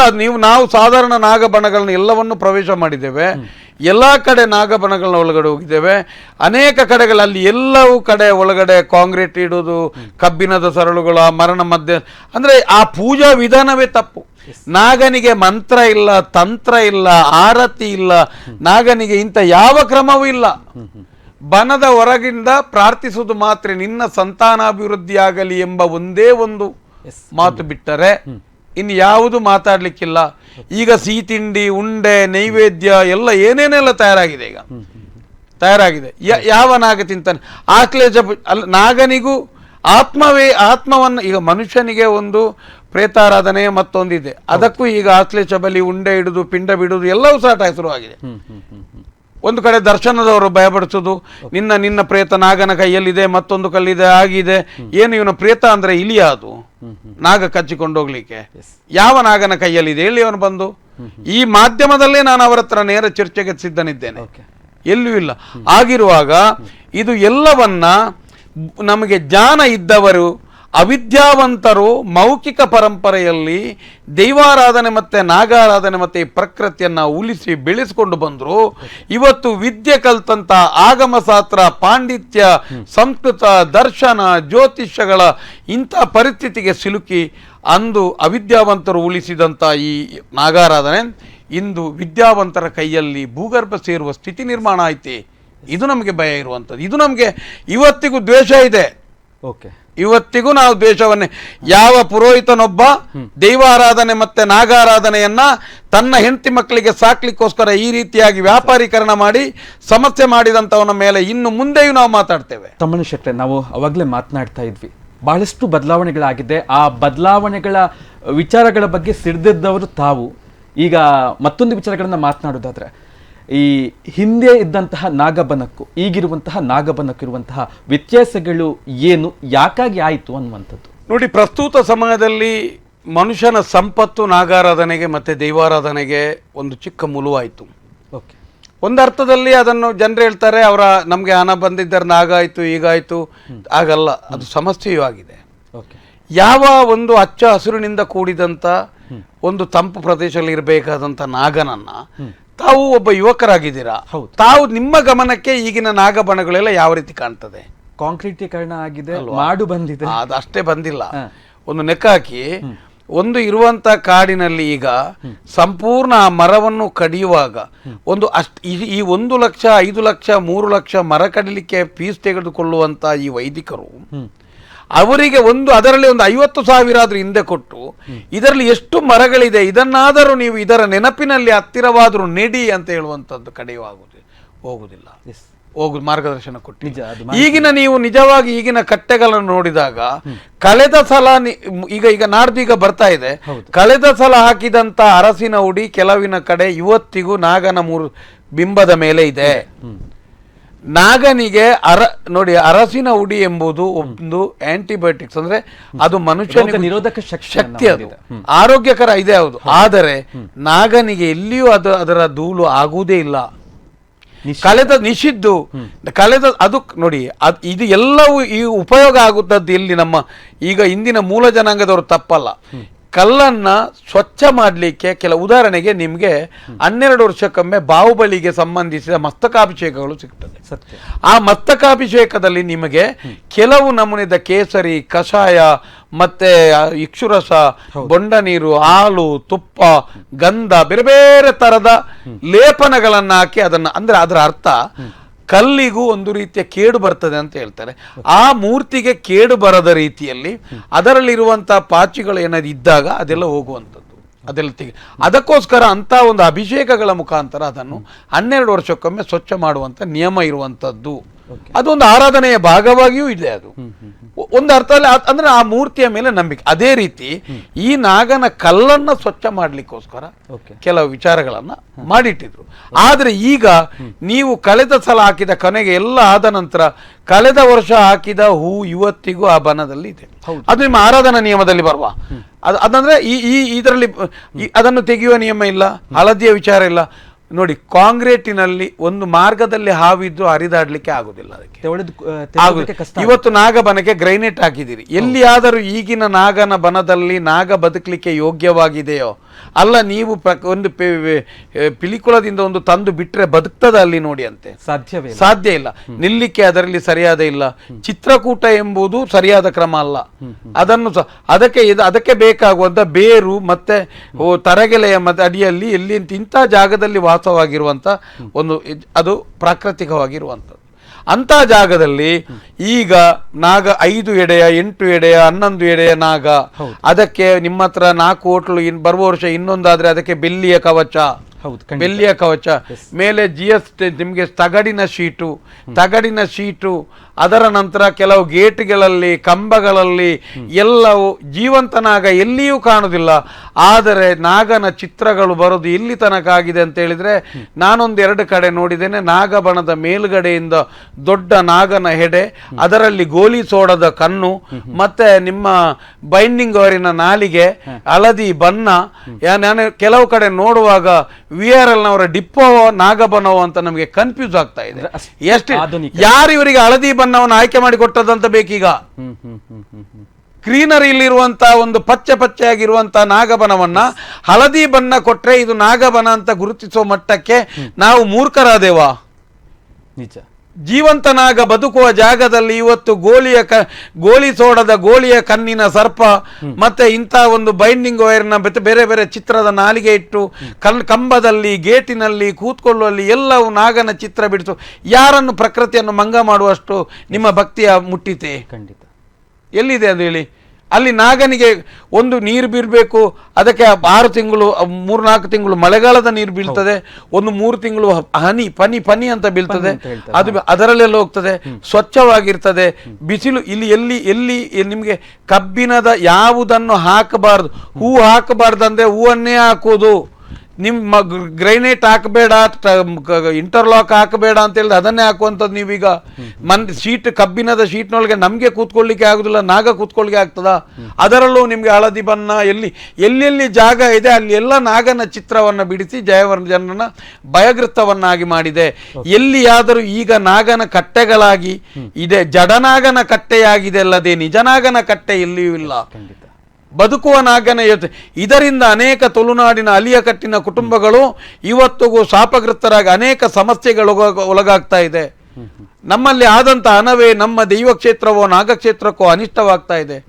ಈ ರೀತಿಯಾಗಿ ಮಾಡುವಂತ ನಿಯಮ ಒಂದೇ ಒಂದು ಹೂವಿನ ಗಿಡವೂ ಇಲ್ಲದ ರೀತಿಯಲ್ಲಿ ನಾವು ಕರೆದು ಅದಕ್ಕೆ ಕಂಪೌಂಡ್ ಮಾಡಿ ಆ ರೀತಿಯಾಗಿ ಮಾಡಿದ್ದೇವೆ ಅಂದರೆ ನಮ್ಮಂಥ ಪಾಪಿಗಳು ಯಾರಿದ್ದಾರೆ? ಇದನ್ನು ನಾನು ಹೇಳುವಂಥದ್ದು ಆ ವೈದಿಕರನ್ನೋ ಶಿಲ್ಪಿಯನ್ನೋ ಜ್ಯೋತಿಷನನ್ನ ದೂರುದಲ್ಲ. ಈ ಕುಟುಂಬದಲ್ಲಿ ಇರುವಂಥ ನೀವು ಈಗ ಜವಾಬ್ದಾರಿಯುತ ಕುಟುಂಬದ ಒಬ್ಬ ಹಿರಿಯವನಾಗಿ ಈ ಮಣ್ಣಿನ ದೇವರನ್ನು ನಾಗನನ್ನು ಆರಾಧಿಸುವ ನಮ್ಮ ಈ ಜನರನ್ನು ಪಾಪಿಗಳು ಅಂತ ಹೇಳುವಂಥದ್ದು. ಈ ಜನರು ಪಾಪಿಗಳು. ನಾನು ಇವನ ಪ್ರದರ್ಶನಕ್ಕೋಸ್ಕರ ಇವನ ಹಣಕ್ಕೋಸ್ಕರ ಒಂದು ನಾಗಬನವನ್ನ ಈ ರೀತಿಯಾಗಿ ವಿಚಿತ್ರ ಮಾಡಿಕೊಂಡು ಮಾಡುವುದಂದ್ರೆ ಏನರ್ಥ? ಅವನಿಗೆ ಬುದ್ಧಿ ಬೇಡ, ಅವನಿಗೆ ಮಣ್ಣಿಗೆ ಹೊಟ್ಟೆಗೆ ಅವನ ಸಂತಾನ ಮುತ್ತಬೇಕಂತ ಹೇಳುವಂಥದ್ದು. ನಾನು ಹೇಳುವಂಥದ್ದು ಯಾವ ಬನದಲ್ಲಿ ತಗಡಿನ ಶೀಟು ಗ್ರೈನೆಟ್ ಇಂಥದ್ದು ಅನಿಷ್ಟ ಮಾಡಿ ಈ ಬಣ್ಣದ ಚಿತ್ರ ಬಿಡಿಸಿ ನಾಗಬನವನ್ನ ನಾಗಕಟ್ಟೆಯನ್ನಾಗಿ ಮಾಡಿದನ ಅವನ ಸಂತಾನವೇ ಮುತ್ತಬೇಕಂತ ಹೇಳುವಂಥದ್ದು. ಮುತ್ತುತ್ತದೆ ಮುಂದೆ ಒಂದಲ್ಲ ಒಂದು ರೀತಿಯಲ್ಲಿ ಸಮಸ್ಯೆಗೊಳಗಾಗುವುದು. ಈಗ ಆರೋಗ್ಯ ಸಮಸ್ಯೆ, ಆರ್ಥಿಕ ಸಮಸ್ಯೆ, ಮಾನಸಿಕ ಖಿನ್ನತೆ, ಇದೆಲ್ಲವೂ ಬರೋದು ಇದರಿಂದಾಗಿ. ಮಾನಸಿಕ ಸ್ಥಿರತೆ ಇಲ್ಲ, ಮಾನಸಿಕ ಖಿನ್ನತೆ ಇಲ್ಲ, ತಂದೆ ಕೇಳಿದಾಗ ಮಗ ಕೇಳುವುದಿಲ್ಲ, ಮನೆಯಲ್ಲಿ ಅಶಾಂತಿ, ಇದೆಲ್ಲಕ್ಕೂ ಈ ರೀತಿಯ ವಿಕೃತ ನಾಗಬನಗಳು ಕಾರಣ. ನೀವು ನಮ್ಮ ಎಲ್ಲರ ಕಾಲದ ಮನೆಯಲ್ಲೆಲ್ಲ ಏನಿತ್ತಂದ್ರೆ ನಮ್ಮ ಹಿರಿಯವರು ಕೇಳಿದ ಮಾತನ್ನು ನಾವು ಮುಂದುವರಿಸುವ ರೂಢಿ ಇತ್ತು. ಈಗ ನಿಮ್ಮ ಮೆದುಳು ಇರುವುದು ಒಬ್ಬ ಮಂತ್ರವಾದಿ ಕೈಯಲ್ಲಿ, ಒಬ್ಬ ಜ್ಯೋತಿಷನ ಕೈಯಲ್ಲಿ, ಒಬ್ಬ ದರ್ಶನ ಪಾತ್ರೆಯಲ್ಲಿ, ಒಬ್ಬ ವೈದಿಕನ ಕೈಯಲ್ಲಿ ಇರುವುದು. ಇದರಿಂದಾಗಿ ಈ ಸಮಸ್ಯೆ ನಿರ್ಮಾಣ ಆಗಿದೆ. ಇದು ನಿಮ್ಮ ಈಗ ಇರುವಂತ ನಾಗಬನಗಳ ರೀತಿ. ನೀವು ನೋಡಿ ಕೂತ್ಕೊಳ್ಳಿಕ್ಕೆ ಯಾರಾದ್ರೂ ಕೇಳಿದ್ರೆ ಇಲ್ಲ, ಬಂದವರಿಗೆ ವರ್ಷದಲ್ಲಿ ಒಂದು ದಿನ ನಮ್ಗೆ ನೆನೆಲಿಕ್ಕೆ ಆಗುದಿಲ್ಲ. 365 ದಿನ ನಾಗ ಈ ತಗಡಿನ ಶೀಟಿನೊಳಗಡೆ ಕೂತು ಬೆಪ್ಪಲ್ಲಿ ಇರ್ಬೇಕಲ್ಲ. ಹೇಗೆ ಅದು ಬದುಕುವುದು, ಹೇಗೆ ಅಲ್ಲಿ ಶ್ವಾಸೋಚ್ಛ್ವಾಸ ಮಾಡೋದು, ಹೇಗೆ ನೀವು ಅರ್ಥ ಮಾಡ್ಕೊಳ್ಳಿ, ಹೇಗೆ ಜೀವನ ನಡೆಸ ಒಂದು ದಿನ ನಾಗರ ಪಂಚಮಿಯ ಒಂದು ಮಧ್ಯಾಹ್ನದವರೆಗೆ. ಅದು ಸಹ ನೀವು ಕೊಂಡೋಗುದೇನು, ಈಗ ಮಧ್ಯಾಹ್ನ ಕೆಲವು ಕಡೆ 3 ಗಂಟೆಗೆ ಹಾಲಿನ ಅವಕಾಶದ ಬದಲು ಮೊಸರಾಭಿಷೇಕ ಆಗ್ತಾ ಇದೆ ಈಗ. ಹೌದು. ಎಲ್ಲಿಂದ ಯಾರ ಮೂಲ ಏನೇನೋ ಮಾಡ್ಕೊಂಡು ಹಲಗತಿ ಮಾಡ್ಕೊಂಡೆಲ್ಲ ಮಾಡ್ಕೊಂಡಿದ್ದೀರಿ. ಒಟ್ಟಿನಲ್ಲಿ ಈಗ ಇರುವ ನಾಗಬನಗಳೆಲ್ಲವೂ ಈ ರೀತಿಯಾಗಿ ಆಧುನೀಕರಣ, ಕಾಂಕ್ರೀಟೀಕರಣ ಮತ್ತೆ ಸಾನ್ನಿಧ್ಯ ರಹಿತವಾಗಿ, ಸಾನ್ನಿಧ್ಯವೂ ಇಲ್ಲ. ಈಗ ನೀವು ಯಾವ ಜಾಗದಲ್ಲಿ ನಾನು ಹೇಳಿದ ರೀತಿಯ ನಾಗಬನಗಳು ಹಳದಿ ಬಣ್ಣದಿಂದ ವಿಕೃತ ನಾಗನ ಚಿತ್ರಗಳನ್ನಾಕಿ ತಗಡಿನ ಶೀಟು ಗ್ರೈನೆಟ್ಟು ಅದು ಇದಾಕಿ ಆರತಿ ಪೂಜೆ ಧೂಪದಲ್ಲಿ ಇದೆಲ್ಲವೂ ನಿಮಗೆ ಒಂದರಲ್ಲಿಯೂ ಸಾನ್ನಿಧ್ಯ ಇರಲಿಕ್ಕಿಲ್ಲ. ಆಡಂಬರ ಮಾತ್ರ ಇರುತ್ತೆ, ಸಾನ್ನಿಧ್ಯ ಅನ್ನುವಂಥದ್ದು ಆಡಂಬರ ಅಂದ್ರೆ ನಾನು ಹೇಳಿದಲ್ವ, ಅವನ ಹತ್ರ ಹಣ ಇದೆ, ಆ ನಿಮ್ಮ ಹಣದ ಪ್ರದರ್ಶನ ಆಗಿದೆ. ಬಂದಾಗ ಅವನಿಗೆ ಖುಷಿ ಆಗ್ತದೆ. ಬಂದಾಗ ಅವರು ಕೇಳುದು, ಈ ನಿನ್ನ ಲೆಕ್ಕದಲ್ಲಿ ಒಂದು ತಗಡ್ ಶೀಟ್ ಹಾಕು, ನಿನ್ನ ಲೆಕ್ಕದಲ್ಲಿ ಅಲ್ಲ ಒಂದು ಜೀವಂತ ಒಂದು ಬೆಳ್ಳಿಯ ಹರಿಕೆ ಕೊಡು, ನಾಗನಿಗೆ ಬೆಳ್ಳಿಯ ಇದು ಕೊಡು, ಇದೆಲ್ಲ ಬೇಕ್ರಿ? ಬೇಕಾ? ಇದು ಒಂದು ಪ್ರಕೃತಿಯಾಗಿ ಸ್ವಚ್ಛಂದವಾಗಿ ಬದುಕುತ್ತಿದ್ದ ನಾಗನನ್ನ ಈ ರೀತಿಯ ಸಂಕೊಲೆಯಲ್ಲಿ ಬಿಗಿದು, ಈ ರೀತಿಯ ಅನಿಷ್ಟದಲ್ಲಿ ಬಿಗಿದಂತ ಯಾವ ಕುಟುಂಬ ಉದ್ಧಾರ ಆಗ್ಲಿಕ್ಕಿದೆ? ಈಗ ಪ್ರಮುಖವಾಗಿ ಸರ್ ಏನಂತ ಹೇಳಿದ್ರೆ, ತಪ್ಪುಗಳನ್ನ ಮಾಡಿದಂಥ ಸಂದರ್ಭ ಹಿರಿಯರಾದವರು ಮಾರ್ಗದರ್ಶನವನ್ನು ಕೊಡಬೇಕಾಗುತ್ತೆ. ಇಲ್ಲಿ ಎಲ್ಲೋ ಒಂದು ಕಡೆ ಕೇಳುವಂತಹ ವ್ಯವಧಾನ ಇವತ್ತಿನವರಿಗಿಲ್ಲ, ಹೇಳುವಂತಹ ಒಂದು ಧೈರ್ಯ ಕೂಡ ಹಿರಿಯರಿಗೆ ಇಲ್ಲ ಅನ್ನುವಂಥ ಪರಿಸ್ಥಿತಿ ಬಂದಿದೆ ಅಲ್ವಾ? ಸೊ ಅದೇ ಕಾರಣಕ್ಕೆ ಹೀಗಾಗಿರ್ಬೋದಾ ಅಂತ ಹೇಳ್ಕೊಂಡು ಇದಕ್ಕೆ ಒಂದು ಕಡೆ ದೈವ ಭಕ್ತಿಯ ಕೊರತೆ. ನೀವು ನಿಮ್ಮ ಮೊಬೈಲ್ ಅನ್ನು ಚಾರ್ಜ್ ಮಾಡಿದ್ರೆ ಮಾತ್ರ ನಿಮಗೆ ತುಂಬಾ ಹೊತ್ತು ಮಾತಾಡಬಹುದು. ಸತ್ಯ. ನೀವು ಅದಕ್ಕೆ ಕರೆನ್ಸಿ ಹಾಕಿದ್ರೆ ತುಂಬಾ ಹೊತ್ತು ಮಾತಾಡ್ಬೋದಲ್ವಾ? ಅದೇ ರೀತಿ ನಮ್ಮ ಹಿರಿಯರೆಲ್ಲ ಏನೇ ಇದ್ರು ಕಷ್ಟವ ಸುಖವ ಅವರು ನಮ್ಮ ದೇವರನ್ನು ನೆನೆದು ಬದುಕಿದವರು. ಇವತ್ತು 60 ವರ್ಷ 80 ವರ್ಷದ ಮುದುಕನು 14 ವರ್ಷದ ಹುಡುಗ ಪಾರಿ ಎಲುವ ನಿಲ್ತು ಕೈ ಕಟ್ಟಿ ನಿಂತಿದ್ದಾನೆ ಅಂತ ಹೇಳಿದ್ರೆ ಏನ್ ಪರಿಸ್ಥಿತಿ ಆಗ್ಬೋದು? ನಿಮಗೆ ಪ್ರತಿ ಉತ್ತರಿಸುವಂತ ಚೈತನ್ಯವೇ ನಿಮ್ಮಲ್ಲಿ ಇಲ್ಲದೆ ಹೋಯ್ತಾ? ಯಾವ ರೀತಿಯಲ್ಲಿ ಕಟ್ಟಿದಂತ ಒಂದು ಅಲಿಯ ಕಟ್ಟಿನ ಸಂಸ್ಕೃತಿ ಇವತ್ತು ನಾಶದಂಚಿಗೆ ಹೋಗ್ತಾ ಇದೆ. ಕಾರಣ ನಿಮಗೆ ಬರಿಯ ಒಂದು ನಿಮ್ಮೊಳಗೆ ಒಂದು ಪ್ರತಿಷ್ಠೆ ಬೆಳೆದು ನಿಂತಿದೆ ಬಿಟ್ಟರೆ ನಿಮ್ಮೊಳಗೆ ಒಂದು ಭಕ್ತಿ ಇಲ್ಲ. ಈಗ ನನ್ನ ಈ ರೀತಿಯಾಗಿದೆ, ಮತ್ತೆ ನಿಮ್ಮಲ್ಲಿ ಆ ನಿಘಂಟೆ ಇಲ್ಲದಾಗಿದೆ. ಅಂದ್ರೆ ನಿಮ್ಮಲ್ಲಿ ಆತ್ಮಸ್ಥೈರ್ಯ, ದೈವವನ್ನು ನಂಬಿದಾಗ ನನ್ನನ್ನು ಏನೇ ಮಾಡಿದ್ರು ದೈವವನ್ನಾಗ ಕೊಂದ್ರೆ ಕೊಲ್ಲಿ, ನಾನಿರುವುದು ಹೀಗೆ, ನಾನು ಅದನ್ನು ಮಾಡ್ತೇನೆ ಅಂತ ಇರ್ಬೇಕು. ಈಗ ನಿಮ್ಗೆ ಆಗಲ್ಲ. ಈಗ ನೀವು ಓದಲಿಲ್ಲ. ಇದು ಎಲ್ಲವೂ ಯಾಕೆ ಹೀಗೆ ಆಗಿದೆ ಅಂತ ಹೇಳಿದ್ರೆ, ಈ ನಾಗನ ಸ್ಥಿತಿ, ನಾಗನ ಕಟ್ಟೆಗಳು ನೀವು ಹೇಳಿದ ಸ್ಥಿತಿಗೆ ಯಾಕೆ ಬಂದಿದೆ ಅಂತ ಹೇಳಿದ್ರೆ, ನೀವು ನೋಡಿ ಈ ತುಳುನಾಡಿನ ದೈವಾರಾಧನೆ ಮತ್ತೆ ನಾಗಾರಾಧನೆಯಲ್ಲಿ ಒಂದು ದೈವದ ಕಡೆಗೆ ಒಂದು ಕೊಡಮಂದ ಮಲ್ರ ಗುಡಜಂಡಿಯೋ ಉಲ್ಲಾಲ್ತಿಯೋ ಎಲ್ಲ ಕಡೆ ಹೋದಾಗ ಅಲ್ಲಿ ಪ್ರಾರ್ಥಿಸುವಾಗ ದೈವ ಹೇಳ್ತದೆ, ನೀನೇನು ಭಯಪಡಬೇಡ, ಈ ಕಾಲದಿಂದ ಮೇಲ್ಕಾಲದವರೆಗೆ ನಿನ್ನನ್ನು ನಾನು ರಕ್ಷಿಸ್ತೇನೆ, ನಿನ್ನ ಜೊತೆಗಿದ್ದೇನೆ, ನಿನಗೆ ಯಾವ ಕಷ್ಟ ಬಂದರೂ ನಿನಗೆ ಕಲ್ಲಕೋಟೆ ಕರ್ಬದ ಬೇಲಿಯಾಗಿ ನಿನ್ನನ್ನು ರಕ್ಷಣೆ ಮಾಡ್ತೇನೆ, ನಿನ್ನ ಜೊತೆ ನಾನಿದ್ದೇನೆ ಎಂಬ ಆತ್ಮಸಾಕ್ಷಿಯ ನುಡಿಯನ್ನು ಕೊಡ್ತಿತ್ತು.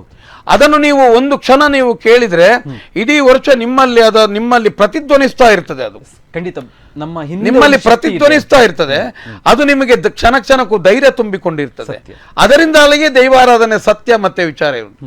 ಯಾವುದೋ ಒಂದು ಮೂಲೆಯಲ್ಲಿ ಕೂತಂತ ಒಂದು ನಮ್ಮ ತಾಯಿಯ ಅಜ್ಜಿಯೋ ಒಂದು ಹೆರಿಗೆ ಆಗುವಂತ ಮಗುವನ್ನ, ಅನಾರೋಗ್ಯ ಪೀಡಿತವಾದಂತಹ ವ್ಯಕ್ತಿಯನ್ನ ಒಂದು ಎಲ್ಲಿಯಾದರೂ ನಿಮಗೆ ಆಸ್ಪತ್ರೆ ರೋಗ ರುಜಿನ ಜೀವನ್ಮರಣ ಹೋರಾಟ ಆದ ಸಮಯದಲ್ಲಿ ಒಂದು ಕಲ್ಲುಟ್ಟಿಯನ್ನೋ ಪಂಜುರ್ಲಿಯನ್ನೋ ನೆನೆದು, ಗ್ರಾಮ ದೈವವಾದ ಗುಡಜಂಡಿಯನ್ನೋ ಉಳ್ಳಾಲ್ತಿಯನ್ನ ನೆನೆದು ನನ್ನ ಮಗುವನ್ನ ಬದುಕಿಸಿಕೊಡುವಂತೇಳಿ ಒಂದೇ ₹1 ನಾಣ್ಯವನ್ನ ತೆಗೆದು ಒಂದು ಕಡೆ ಈಡಿಟ್ಟಿದ ತಕ್ಷಣ ಆ ಮಗು ಪುನರ್ಜೀವನ ಆಗ್ತದೆ, ಅಲ್ಲಿ ಚೈತನ್ಯ ಬರ್ತದೆ, ಸಂಪತ್ತು ಬರ್ತದೆ ಅಂತ ಹೇಳಿದ್ರೆ ನಮ್ಮ ದೈವಕ್ಕೂ ಮತ್ತೆ ಆ ಹಿರಿಯರ ನಾಲಿಗೆಗೂ ಇರುವಂತ ವ್ಯತ್ಯಾಸಗಳೇನು? ಎಷ್ಟು ಸಂಬಂಧ ಇದೆ ನೋಡಿ. ಅಷ್ಟು ಆ ಮಾತು ಅಷ್ಟು ಮುಟ್ತದೆ ಅಲ್ವಾ? ಅದರಿಂದಾಗಿ ದೈವಾರಾಧನೆ ಎಂಬುದು ಒಂದು ಮಾಂತ್ರಿಕ ಶಕ್ತಿ ಅಲ್ಲ, ಅದೊಂದು ಕಾರ್ಮಿಕ ಶಕ್ತಿ. ಇನ್ನೊಂದು ನಿಮಗೆ ಆತ್ಮಸಾಕ್ಷಿಯನ್ನು ಇದನ್ನು ತುಂಬಿಸುವಂತ ಶಕ್ತಿ ನಿಮ್ಮಲ್ಲಿ ಕ್ಷಣ ಕ್ಷಣವೂ ನಿಮ್ಮಲ್ಲಿ ಆ ಎನರ್ಜಿ ಇದೆ. ನಿಮ್ಮಲ್ಲಿ ಅದು ಯಾವುದೇ ಹೊತ್ತಿನಲ್ಲಿ ಯಾರಿಗೂ ಉತ್ತರಿಸುವಂತ, ಯಾರನ್ನು ಯಾವುದೇ ಕಷ್ಟವನ್ನು ಎದುರಿಸುವಂತ ಶಕ್ತಿ ಆ ಬೂಲ್ಯದಲ್ಲಿದೆ. ಇದು ದೈವಾರಾಧನೆ. ಈಗೇನಾಗಿದೆ, ಈಗ ನೀವು ಇಂಥ ಕಷ್ಟ ಬಂದಾಗ ನೀವು ಈ ದೈವದ ಕಡೆಗಳಲ್ಲಿ ಹೋಗುವ ಬದಲು ನೀವು ಒಬ್ಬ ವೈದಿಕನನ್ನೋ ಜ್ಯೋತಿಷನನ್ನೋ ಮಂತ್ರವಾದಿಯನ್ನೋ ದರ್ಶನ ಪಾತ್ರೆಯಲ್ಲಿ ಹೋಗ್ತೀರಿ. ಆ ದರ್ಶನ ಪಾತ್ರೆ ಹೋದ ತಕ್ಷಣ ನಿಮಗೆ ಮೊದಲು ಏನಾಗ್ತದೆ ಅಂತ ಹೇಳಿದ್ರೆ, ನೀನು ಬೇಕಾದ್ರೆ ನೀನು ಏನು ಸತ್ತೇ ಹೋಗು, ಆದ್ರೆ ನನ್ನ ಹೆಂಡತಿ ಮಕ್ಕಳು ನೆಮ್ಮದಿಯಲ್ಲಿ ಇರಬೇಕೆಂಬ ಉದ್ದೇಶದಿಂದ ನಿಮ್ಮನ್ನು ವ್ಯಾಪಾರದ ದೃಷ್ಟಿಯಲ್ಲಿ ನೋಡ್ತಾನೆ.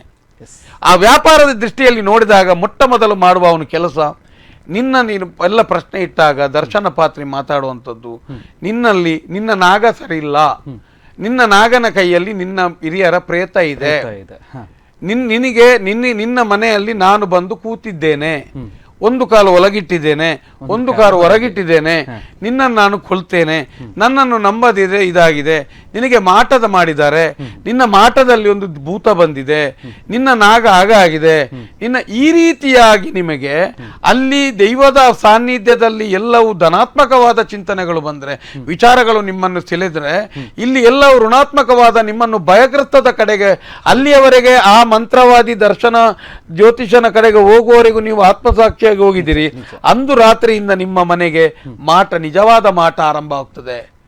ನೀವು ಭಯಗ್ರಸ್ತರಾಗ್ತಾ ಹೋಗ್ತೀರಿ.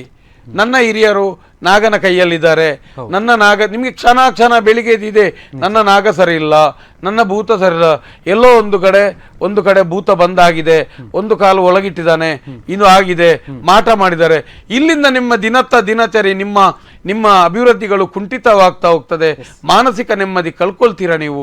ಇದು ಎಲ್ಲವೂ ಬರ್ತಾ ಬರ್ತಾ ಒಂದು ದಿನ ವಿಷವಾಗಿ ಕುಟುಂಬವೇ ಒಂದು ರೀತಿ ನಿಮ್ಗೆ ಇದು ತೇಜಸ್ಸು ಕಳ್ಕೊಂಡಾದ ರೀತಿಯಲ್ಲಿ ಬರ್ತದೆ, ಚೈತನ್ಯವೇ ಇಲ್ಲ. ಯಾಕಂತ ಹೇಳಿದ್ರೆ ಯಾವ ದೈವವೂ ನಿಮ್ಗೆ ಧೈರ್ಯ ತುಂಬಿದೆಯೋ, ಯಾವ ವ್ಯಕ್ತಿ ಅಲ್ಲಿಂದ ನಮ್ಮ ಹಿರಿಯರನ್ನು ನಂಬುವ ಬದಲು ಆವತ್ತಿನಿಂದ ಇವನನ್ನೇ ನೀವು ನಂಬಬೇಕಾಗ್ತದೆ. ಮತ್ತೆ ನೀವು ಅವನಿಗೆ ದುಡ್ಡದನ್ನೆಲ್ಲ ಕೊಡ್ತಾ ಬರಬೇಕು. ಇದು ಈ ಪರಿಸ್ಥಿತಿಯಿಂದ ಈ ನಾಗಾರಾಧನೆ ಈ ರೀತಿಗಳು ಎಲ್ಲವೂ ತಪ್ಪಿದೆ. ಮನುಷ್ಯ ಈಗ ನಮ್ಮಂತವರ ಹತ್ರ ಒಬ್ಬ ದರ್ಶನ ಪಾತ್ರಿ ಬಂದ್ರೆ ಮಾತಾಡ್ಲಿ ತಾಕತ್ತಿದ್ರೆ ಯಾವ ದರ್ಶನ ಪಾತ್ರೆ ಆಗಲಿ, ಯಾವ ಜ್ಯೋತಿಷನೇ ಆಗಲಿ, ಅವನು ಹೇಳಿದಾಗ ನೀನು ಹೇಳುವಂಥದ್ದು ಸುಳ್ಳು ಅಂತ ನಾವು ಹೇಳಿ ಬರ್ತೇವೆ. ಇದು ನಮ್ಮ ಹಿರಿಯರಲ್ಲಿತ್ತು. ಈಗ ಯಾವ ಯುವಕರಲ್ಲಿ ಯಾರಲ್ಲೂ ಇಲ್ಲ. ಆವತ್ತಿನಿಂದ ನಿಮಗೆ ಪ್ರಶ್ನೆ ಮಾಡುವ ಗುಣ ಇಲ್ಲ. ಒಂದು 10 ರೂಪಾಯಿಯ ಒಂದು ಪುನರ್ಪುಲಿ ಜ್ಯೂಸಿ ತೆಗೆದುಕೊಳ್ಳುವಾಗಲೂ ನೀವು ಕೇಳ್ತೀರಿ 10 ಪ್ರಶ್ನೆ. ನೀನು ಕೈಯಲ್ಲಿ ಮಾಡಿದ್ದ, ಇದು ಚೋಲಿದ್ದ, ಇದು ಎಷ್ಟು, ಇದು ನಿನ್ನೆದ್ದ, ಇದು ಮೊನ್ನೆದ್ದ ಅಂತ ಕೇಳ್ತೀರಲ್ವಾ? ಹಾಗಾದ್ರೆ ಇಷ್ಟೆಲ್ಲ ನಿಮ್ಮನ್ನು ಭಯಕೃತ ಮಾಡುವಾಗ ಮರಳಿ ಒಂದು ಪ್ರಶ್ನೆ ನಿಮ್ಗೆ ಹಾಕ್ಲಿಕ್ಕೆ ಆಗುದಿಲ್ಲ ಅಂದ್ರೆ ಶಾಪ ತಟ್ಟುತ್ತೆ ಅನ್ನುವಂತ ಭಯ ಕಾಣಿಸುತ್ತೆ ಅಲ್ಲಿ. ಹಾಗಾದ್ರೆ ಇವರಿಗೆ ಅದು ಎಲ್ಲಿ ಆಗಿದೆ ಅಂತ ಹೇಳಿದ್ರೆ, ನಮ್ಮ ಮನೆಯಲ್ಲಿ ನೋಡಿ, ನಮ್ಮ ಹಿರಿಯರು ನಿಮ್ಗೆ ಭಯಬೇಡ ಅಂತೇಳಿ ಗ್ರಾಮಕ್ಕೊಂದು ದೈವ, ಕುಟುಂಬಕ್ಕೊಂದು ದೈವವನ್ನು ಇಟ್ಟಿದ್ದಾರೆ ಅಲ್ವಾ? ಹೌದು, ಖಂಡಿತ. ಇದರ ಮೇಲೆ ನಂಬಿಕೆ ಇಟ್ಟು ಅಲ್ಲ ಅವನ ಮೇಲೆ ನಂಬಿಕೆ ಹೆಚ್ಚಾದ ಕಮ್ಮಿ ಆಗಿ ಅಲ್ವಾ? ಈ ದೈವಗಳಿಗೆ ಮೇಲೆ ನಂಬಿಕೆಗಳು ಕಡಿಮೆ ಆಗಿ ಇಂಥವರ ಮೇಲೆ ನಂಬಿಕೆಗಳು ಜಾಸ್ತಿ ಆದ್ದರಿಂದ ನಿಮಗೆ ದೈವ ಕೈ ಬಿಟ್ಟದ್ದು, ಪರಿಸ್ಥಿತಿ ಹಾಳಾದದ್ದು. ಆದ್ದರಿಂದ ಈ ಸ್ಥಿತಿ ನಿರ್ಮಾಣ ಆಗಿದೆ. ಈ ಸ್ಥಿತಿ ನಿರ್ಮಾಣ ಆಗಿದೆ. ಆದ್ದರಿಂದ ನಿಮ್ಗೆ ಏನು ಬೇಕು ಅಂತ ಕೇಳಿ ನೀವು ಆವತ್ತಿನವರೆಗೆ ನಿಮ್ಮ ಹಿರಿಯರು ಕೇಳಿದ್ದು, ಅಲ್ಲಿಯವರೆಗೆ ನಿಮ್ಮ ಮೆದುಳನ್ನು ಅವನ ಕೈಗೆ ಕೊಟ್ರಿ. ನಮ್ಮ ಸಂಪೂರ್ಣ ನಿಯಂತ್ರಣವನ್ನು ಅರೆ ಹಣ ಮಾಡುದು ನೀವು ಹಣ ಮಾಡಿ ಎಲ್ಲ ಒಂದು ಕಷ್ಟದಲ್ಲಿ ತಾಯಿ ನಮ್ಮ ಕುಟುಂಬದ ದೇವರಿಗೆ ಕೈ ಮುಗಿದ ಎಲ್ಲ ದೂರದವರಿಗೆ ಕಲಿಸಿ ಹಣವಂತನಾಗಿ ಬರುವಾಗ ನೀವು ಸೀದಾ ಹೋಗುದು ತಂದೆ ತಾಯಿ ದೈವವನ್ನು ಮತ್ತೆ ನೋಡುದು, ಮೊದಲು ನೋಡುದು ಜ್ಯೋತಿಷನ ನಿಮಗೆ ಹೇಳಿದ ಆ ವೈದಿಕನಲ್ಲಿ ಹೋಗಿ ಅವನ ಕಾಲು ಹಿಡಿದು ಬರುವ ಸ್ಥಿತಿಗೆ ಅಂದ್ರೆ ಖಂಡಿತ. ಅಂದ್ರೆ ಅವನು ನಾವು ಹಣ ಮಾಡುದು ನೀವು, ತೀರ್ಮಾನಿಸುವುದು ಅವನು. ನಿಜ. ದೈವ ನಿಮ್ದು ಅಲ್ಲ. ನಾನು ಹೇಳುವಂಥದ್ದು ಒಂದು ಉದಾಹರಣೆಗೆ, ಒಂದು ದೈವದ ಮೂಲ್ಯವನ್ನೇ ಹಾಕದವರು, ದೈವದ ಒಂದು ಅಗೆಲನ್ನೇ ತಿನ್ನದವರು, ದೈವವನ್ನೇ ನಂಬದವರ ಹತ್ರ ನನ್ನ ಕಲ್ಲುಟ್ಟಿಯನ್ನು ಪಂಜುರ್ಲಿಯನ್ನು ಹೇಗೆ ನಂಬುವುದು ಅಂತ ಹೇಳಿ ಅವರ ಹತ್ರ ಕೇಳುವ ಸ್ಥಿತಿ ನಿಮಗೆ ನಿರ್ಮಾಣ ಆಯ್ತು ಅಂದ್ರೆ ಏನಿರ್ಬೋದು? ನಮ್ಮ ನಿಯಂತ್ರಣವನ್ನೇ ಸಂಪೂರ್ಣವಾಗಿ ಅವನ ಕೈಗೆ ಕೊಟ್ಟಿದ್ದೇವೆ. ನಮಗೆ ಎಲ್ಲಿಯೂ ಅಂತ ಗುರು ಪರಂಪರೆಗಳಿಲ್ಲ. ನಮಗೆ ಏನಿದ್ರು ಗ್ರಾಮಕ್ಕೊಂದು ಗಡಿಕಾರ, ಕುಟುಂಬಕ್ಕೊಂದು ಗುರಿಕಾರ ಎಂಬ ನಿಯಮ ಇರುವಂತ. ಅಂದ್ರೆ ಹಿರಿಯವನಿಂದ ಕೇಳಿದಲ್ಲಿ ಮುಗೀತು ನಮ್ದು. ಅದು ಎಲ್ಲವೂ ಇಲ್ಲದ್ದರಿಂದ ಇವತ್ತು ಈ ರೀತಿಯಾಗಿ ಅತಂತ್ರ ಸ್ಥಿತಿ ನಿರ್ಮಾಣ ಆಗಿದೆ. ಮತ್ತೊಂದೆಲ್ಲ ಒಂದು ಆರಾಧನೆ, ನಾಗಾರಾಧನೆ ಬಗ್ಗೆ ಏನೋ ಮಾತಾಡಿದ್ರಲ್ಲ. ಈಗಿನ ನಾಗಾರಾಧನೆ ಹೇಗಿದೆ? ನಿಮ್ಮ ಅಭಿಪ್ರಾಯ ಹೇಗಿದೆ? ಈಗ ಅನ್ನುವಂತ ನೀವು ನೋಡಿದ ರೀತಿಯಲ್ಲಿ ನಾಗಾರಾಧನೆ ಆಗಿದೆ. ಜೊತೆಗೆ ಅಲ್ಲಿ ಹಿನ್ನಕಾಲ ಏನೇನು ಕಂಡ್ರಿ? ಸಾಧಾರಣ ನಾನು ನಿಮ್ಮ ಹತ್ರ ನಾವು ಈಗ ಪುರಿ ಅಂತ ಹೇಳ್ತೇವೆ, ಆ ತರುವಂತದ್ದು ಪ್ಲಾಸ್ಟಿಕ್ ತೊಟ್ಟೆ ಬಂದಿದೆ, ಪ್ಲಾಸ್ಟಿಕ್ ಬುಟ್ಟಿ ಕೂಡ ಬಂದಿದೆ.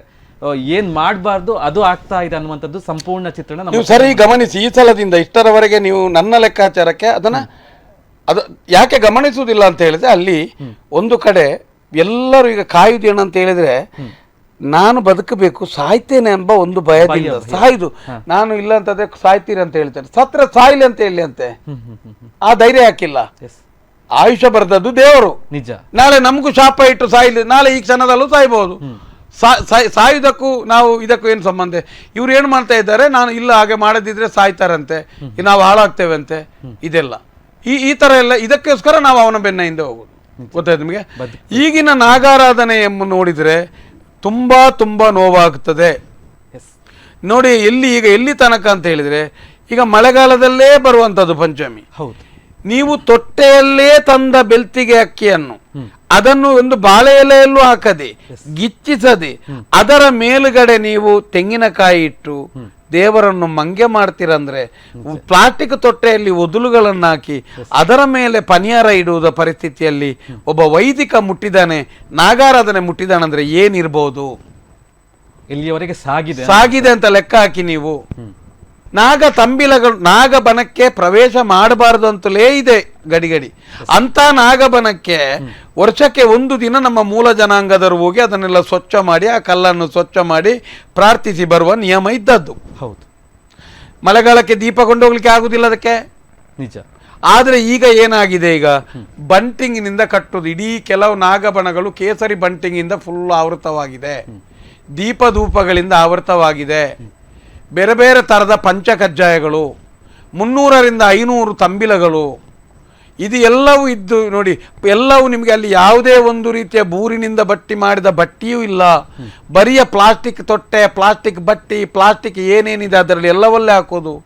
ಒಂದು ಕಡೆಯಿಂದ ನೀವು ಯಾರ ಕುಡಿದು ಬಿಸಾಡಿದ ಸ್ಲೈಸ್, ಬಿಸ್ಲರಿ ಬಾಟ್ಲಿಯಲ್ಲಿ ಕುಡಿದು ಬಿಸಾಡಿದ ರೋಡಿನಿಂದ ಬದ್ದ ನಿಮಗೆ ಯಾರ್ಯಾರು ಬಿಸಾಡಿದ ಅಲ್ಲಿ ನೀವು ನೋಡಿ ನಾಗಬನಕ್ಕೆ ಹೋಗಿ ಅದರಲ್ಲಿ ನೀವು ನಿಮಗೆ ಹಾಲನ್ನು ಕೊಂಡೋಗಿ ಅಲ್ಲಿ ಇಡುವಂಥದ್ದು.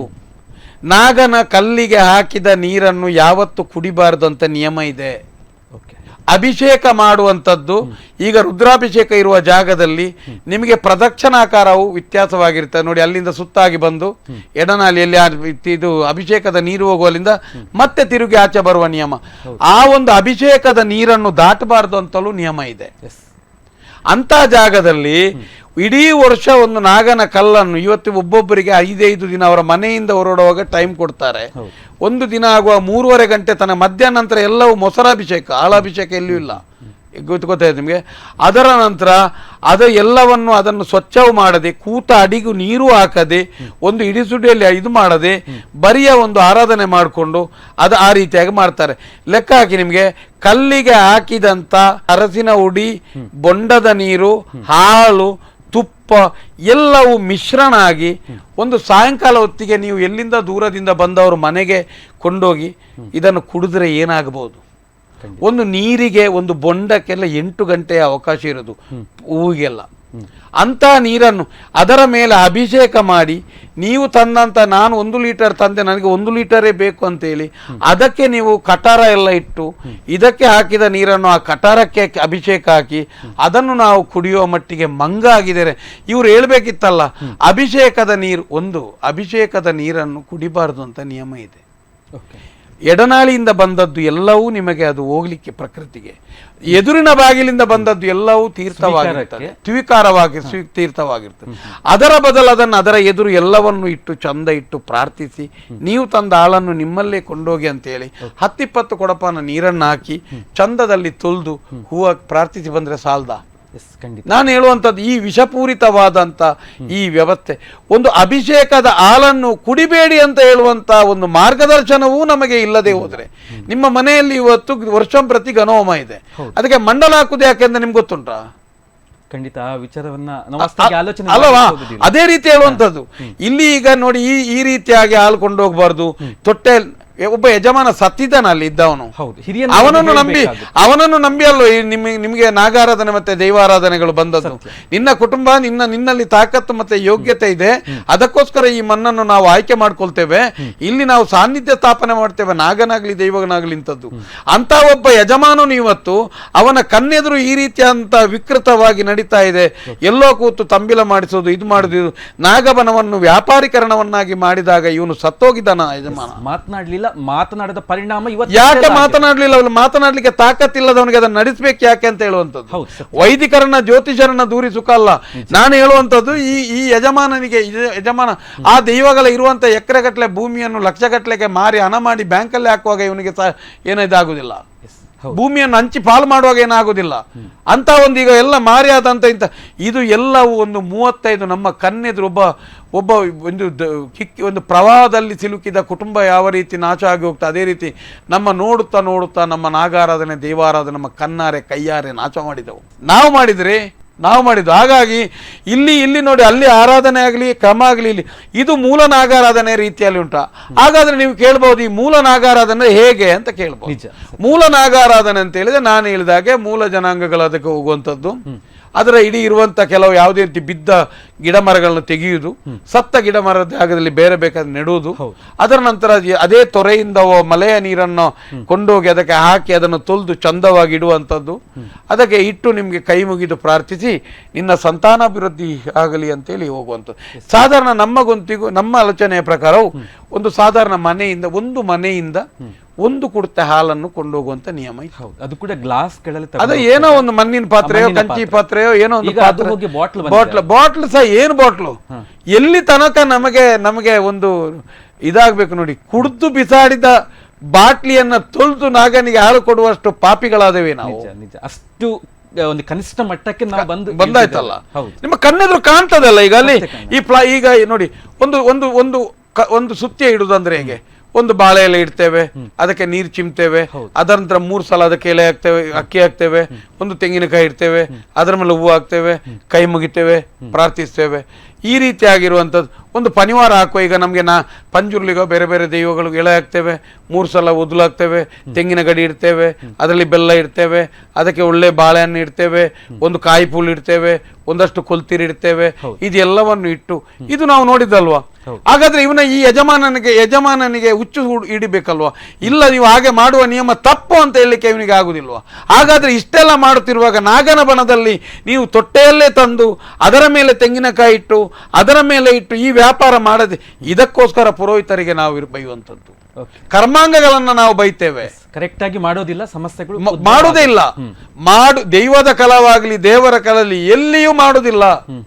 ಬರೇ ಅವರಿಗೆ ಹಣ ಹಣ ಹಣ ಅಂತೇಳಿ ಬರೇ ಇದರ ಹಿಂದೆ ವ್ಯಾಪಾರೀಕರಣ ಆಗಿದೆ, ವ್ಯಾಪಾರೀಕರಣ, ಆಧುನೀಕರಣ.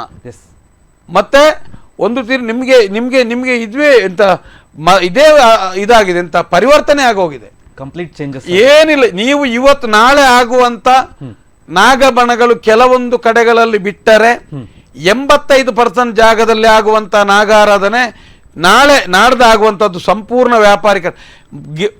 ನಾಗಬನದ ಗೇಟಿನ ನಾಗನ ಚಿತ್ರಕ್ಕೆ ಹಾಳೆರೆಯುತ್ತೆ ಹಿಡಿಯುವ ಪರಿಸ್ಥಿತಿ ನಿರ್ಮಾಣ ಆಗಿದೆ ಅಂದ್ರೆ ಏನಿರ್ಬೋದು? ಹೌದು.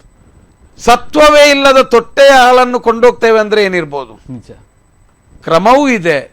ಬೀಜಗಿಲ್ಲದ ಇದು ಕಾಯ ಆಗದ ಮರದ ಹೂವನ್ನು ಹಾಕಬಾರದು ದೇವರಿಗೆ, ದೈವಕ್ಕೆ. ಕರು ಸತ್ತ ದನದ ಹಾಲನ್ನು ಹಾಕಬಾರದು ಎಂಬ ನಿಯಮವೂ ಇದೆ. ಮತ್ತೆ ನಾಗಬನದಿಂದ ಎಷ್ಟು ಅಂತರದಲ್ಲಿ ಕೊಟ್ಟಿಗೆ ಇದೆ ಅಲ್ಲಿಂದಲೇ ತಂದು ಪಾತ್ರದಲ್ಲಿ ಹಾಗೇ ಕೊಡಬೇಕು ಎಂಬುದು, ಇಡಬೇಕೆಂಬುದು ನಿಯಮ. ಒಂದು ಇಡುವಂಥದ್ದು. ನಾಗ ಎಲ್ಲಿ ಹಾಲು ಕುಡಿಯುವುದಿಲ್ಲ, ತುಪ್ಪ ಬೆಣ್ಣೆ ತಿನ್ನುವುದಿಲ್ಲ, ಹೊದಲು ತಿನ್ನುವುದಿಲ್ಲ, ಇವರ ಯಾವುದೇ ನೈವೇದ್ಯ ಪಂಚಗಜ್ಜೆ ತಿನ್ನುವುದಿಲ್ಲ. ಅದು ಮೊಟ್ಟೆ ತಿಂತದೆ, ಕೀಟನಾಶಕ ತಿಂತದೆ, ಇಂಥದ್ದೆಲ್ಲವನ್ನೂ ತಿಂತದೆ. ಅಲ್ಲ, ಪುಂಚಕ್ಕೆ ಹಾಳೆರೆಯುವ ಮಟ್ಟಕ್ಕೆ ಪುಂಚಕ್ಕೂ ನಾಗನಿಗೂ ಸಂಬಂಧವೇ ಇಲ್ಲ. ಅದು ನಿಮ್ಮ ಸೀರಿಯಲ್ ಅಲ್ಲಿ ಸಿನಿಮಾದಲ್ಲಿ ಮಾತ್ರ ಪುಂಚ ಆಗುವಂಥದ್ದು. ಅದು ಬೇರೆ ನಮ್ಮ ಉದಲಿನ ಪಟ್ಟ ಅಂತ ಹೇಳುವಂಥದ್ದು. ಪುಂಚಕ್ಕೂ ಮಹತ್ವ ಇದೆ. ಯಾವ ಜಾಗದಲ್ಲಿ ಪುಂಚ ಇದೆ ಆ ಸ್ಥಳದಲ್ಲಿ ನೀರಿದೆ ಅಂತಲೂ ಲೆಕ್ಕ ಇದೆ, ಅದಕ್ಕೂ ಇದೆ. ಇದು ಆಹಾರವನ್ನ ಹುಡುಕಿಕೊಂಡು ಅದಕ್ಕೆ ಹೋಗ್ತದೆ ನಾಗ. ಜೊತೆಗೆ ಅದರಲ್ಲಿರುವಂತಹ ಕಿಮ್ಮಿಕೀಟಗಳನ್ನ ಉದಲಗಳನ್ನ ತಿನ್ಲಿಕ್ಕೆ ಕುಂಬು ಇದ್ದ ಜಾಗಗಳನ್ನೆಲ್ಲ ತಿಂತದೆ. ಅದರ ಆಹಾರ ಸ್ವಲ್ಪ ಅದಕ್ಕೋಸ್ಕರ ಹೋಗ್ತದೆ. ನಾಗ ಇರುವ ಜಾಗದಲ್ಲಿ ಇದು ನಾಗನಿಗೂ ಪುಂಚಕ್ಕೂ ಸಂಬಂಧ ಇಲ್ಲ. ಈಗ ಪುಂಚ ತೆಗಿಬೇಕಿದ್ರು 2 ಲಕ್ಷ 3 ಲಕ್ಷ ಕಾಂಟ್ರಾಕ್ಟ್ ತೆಗಿತಾರೆ. ನಾಗಬನವನ್ನು ಕಡಿಲಿಕ್ಕೂ 5 ಲಕ್ಷ, ನಾಗವನ್ನ ಪ್ರತಿಷ್ಠೆ ಮಾಡ್ಲಿಕ್ಕೆ 8 ರಿಂದ 10 ಲಕ್ಷ ಖರ್ಚು ಇದೆ. ನಾನು ಹೇಳುವಂಥದ್ದು ನಿಮಗೆ, ಕಿಸೆಯ ಕಾಸಲ್ಲಿರುವಂಥ ಅಂಗಡಿಯಿಂದಲೇ ಮನೆಯಿಂದಲೇ ತಂದ 2 ಬೊಂಡ, ಮನೆಯಿಂದಲೇ ತಂದ ತೆಂಗಿನಕಾಯಿ, ಮನೆಯಿಂದಲೇ ತಂದ ಬಾಳೆ ಎಲೆ, ಮನೆಯಲ್ಲೇ ಆದ ಬಾಳೆಹಣ್ಣು, ಮನೆಯಲ್ಲಿ ಏನೇ ಇದ್ರು ದೈವಕ್ಕಾಗ್ಲಿ ನಾಗನಿಗಲಿ ಏನೇ ಇರಲಿ, ನಿಮ್ಮ ಮನೆಯಲ್ಲಿರುವಂತಹ ಒಂದು ಆಗಿ ಯಜಮಾನನೇ ಇಟ್ಟು ಪ್ರಾರ್ಥಿಸಿ ನಿಲ್ಲುವಂತಹ ಒಂದು ನಾಗಾರಾಧನೆ ಮತ್ತೆ ದೈವಾರಾಧನೆ ಇವತ್ತು ಲಕ್ಷಾಂತರ ರೂಪಾಯಿ ವ್ಯವಹಾರ ಮಾಡ್ತದೆ ಅಂತ ಹೇಳಿದ್ರೆ ಏನು ಕತೆ? ಇದು ಎಲ್ಲವೂ ನಾಗನ ಜಡಗಟ್ಟೆಗಳಾಗಿವೆ. ನಿಜ, ನಾಗಬನ ಹೋಗಿದೆ, ಜೀವಂತ ನಾಗಬನ ಹೋಗಿದೆ, ನಾಗನ ಕಟ್ಟೆಗಳಾಗಿದೆ. ಇವತ್ತು ನೀವು ಹಣ ಆಗಿದೆ ಅಂತೇಳಿ ನೀವು ಎಲ್ಲಿಯಾದರೂ ದೈವಕ್ಕೆ ಬಾರ್ನೆಯ ಬದಲು ಫಸ್ಟ್ ಕ್ಲಾಸ್ ಬಿರಿಯಾನಿ, ರುಮಾಲಿ ರೊಟ್ಟಿ ಮತ್ತೆ ಕಲ್ಮಿ ಕಬಾಬ್ ಎಲ್ಲ ಇಟ್ಟರೆ ಆದಿತ? ಪ್ರಾದೇಶಿಕ ಉಳಿಯದೆ ರಾಷ್ಟ್ರೀಯತೆ ಉಳಿಲಿಕ್ಕೆ ಸಾಧ್ಯವೇ ಇಲ್ಲ ಅಂತ ಪ್ರತಿಯೊಬ್ಬ ಯುವಕರಿಗೂ ಗೊತ್ತಾಗಿರ್ಬೇಕು. ಡೊಂಬರಾಟದಾಗೆ ಜನರನ್ನ ಮನೋರಂಜನೆಗೆ ಇರುವಂತ ವಸ್ತು ಬಿಟ್ಟರೆ ನಂಬಿಕೆಯ ವಸ್ತುಗಳಲ್ಲ. ಒಬ್ಬ ಒಬ್ಬ ವೈದಿಕನೊಬ್ಬ ಪೂಜೆ ಮಾಡುವ ಜಾಗಕ್ಕೆ ಬರುವಾಗ ಯಾವ ರೀತಿ ಇತ್ತು ಅದೇ ರೀತಿ ಪೂಜೆ ಆದ ನಂತರ ಅವನು ಅದನ್ನು ಅದೇ ರೀತಿ ಅವನೇ ಸ್ವಚ್ಛ ಮಾಡಬೇಕು.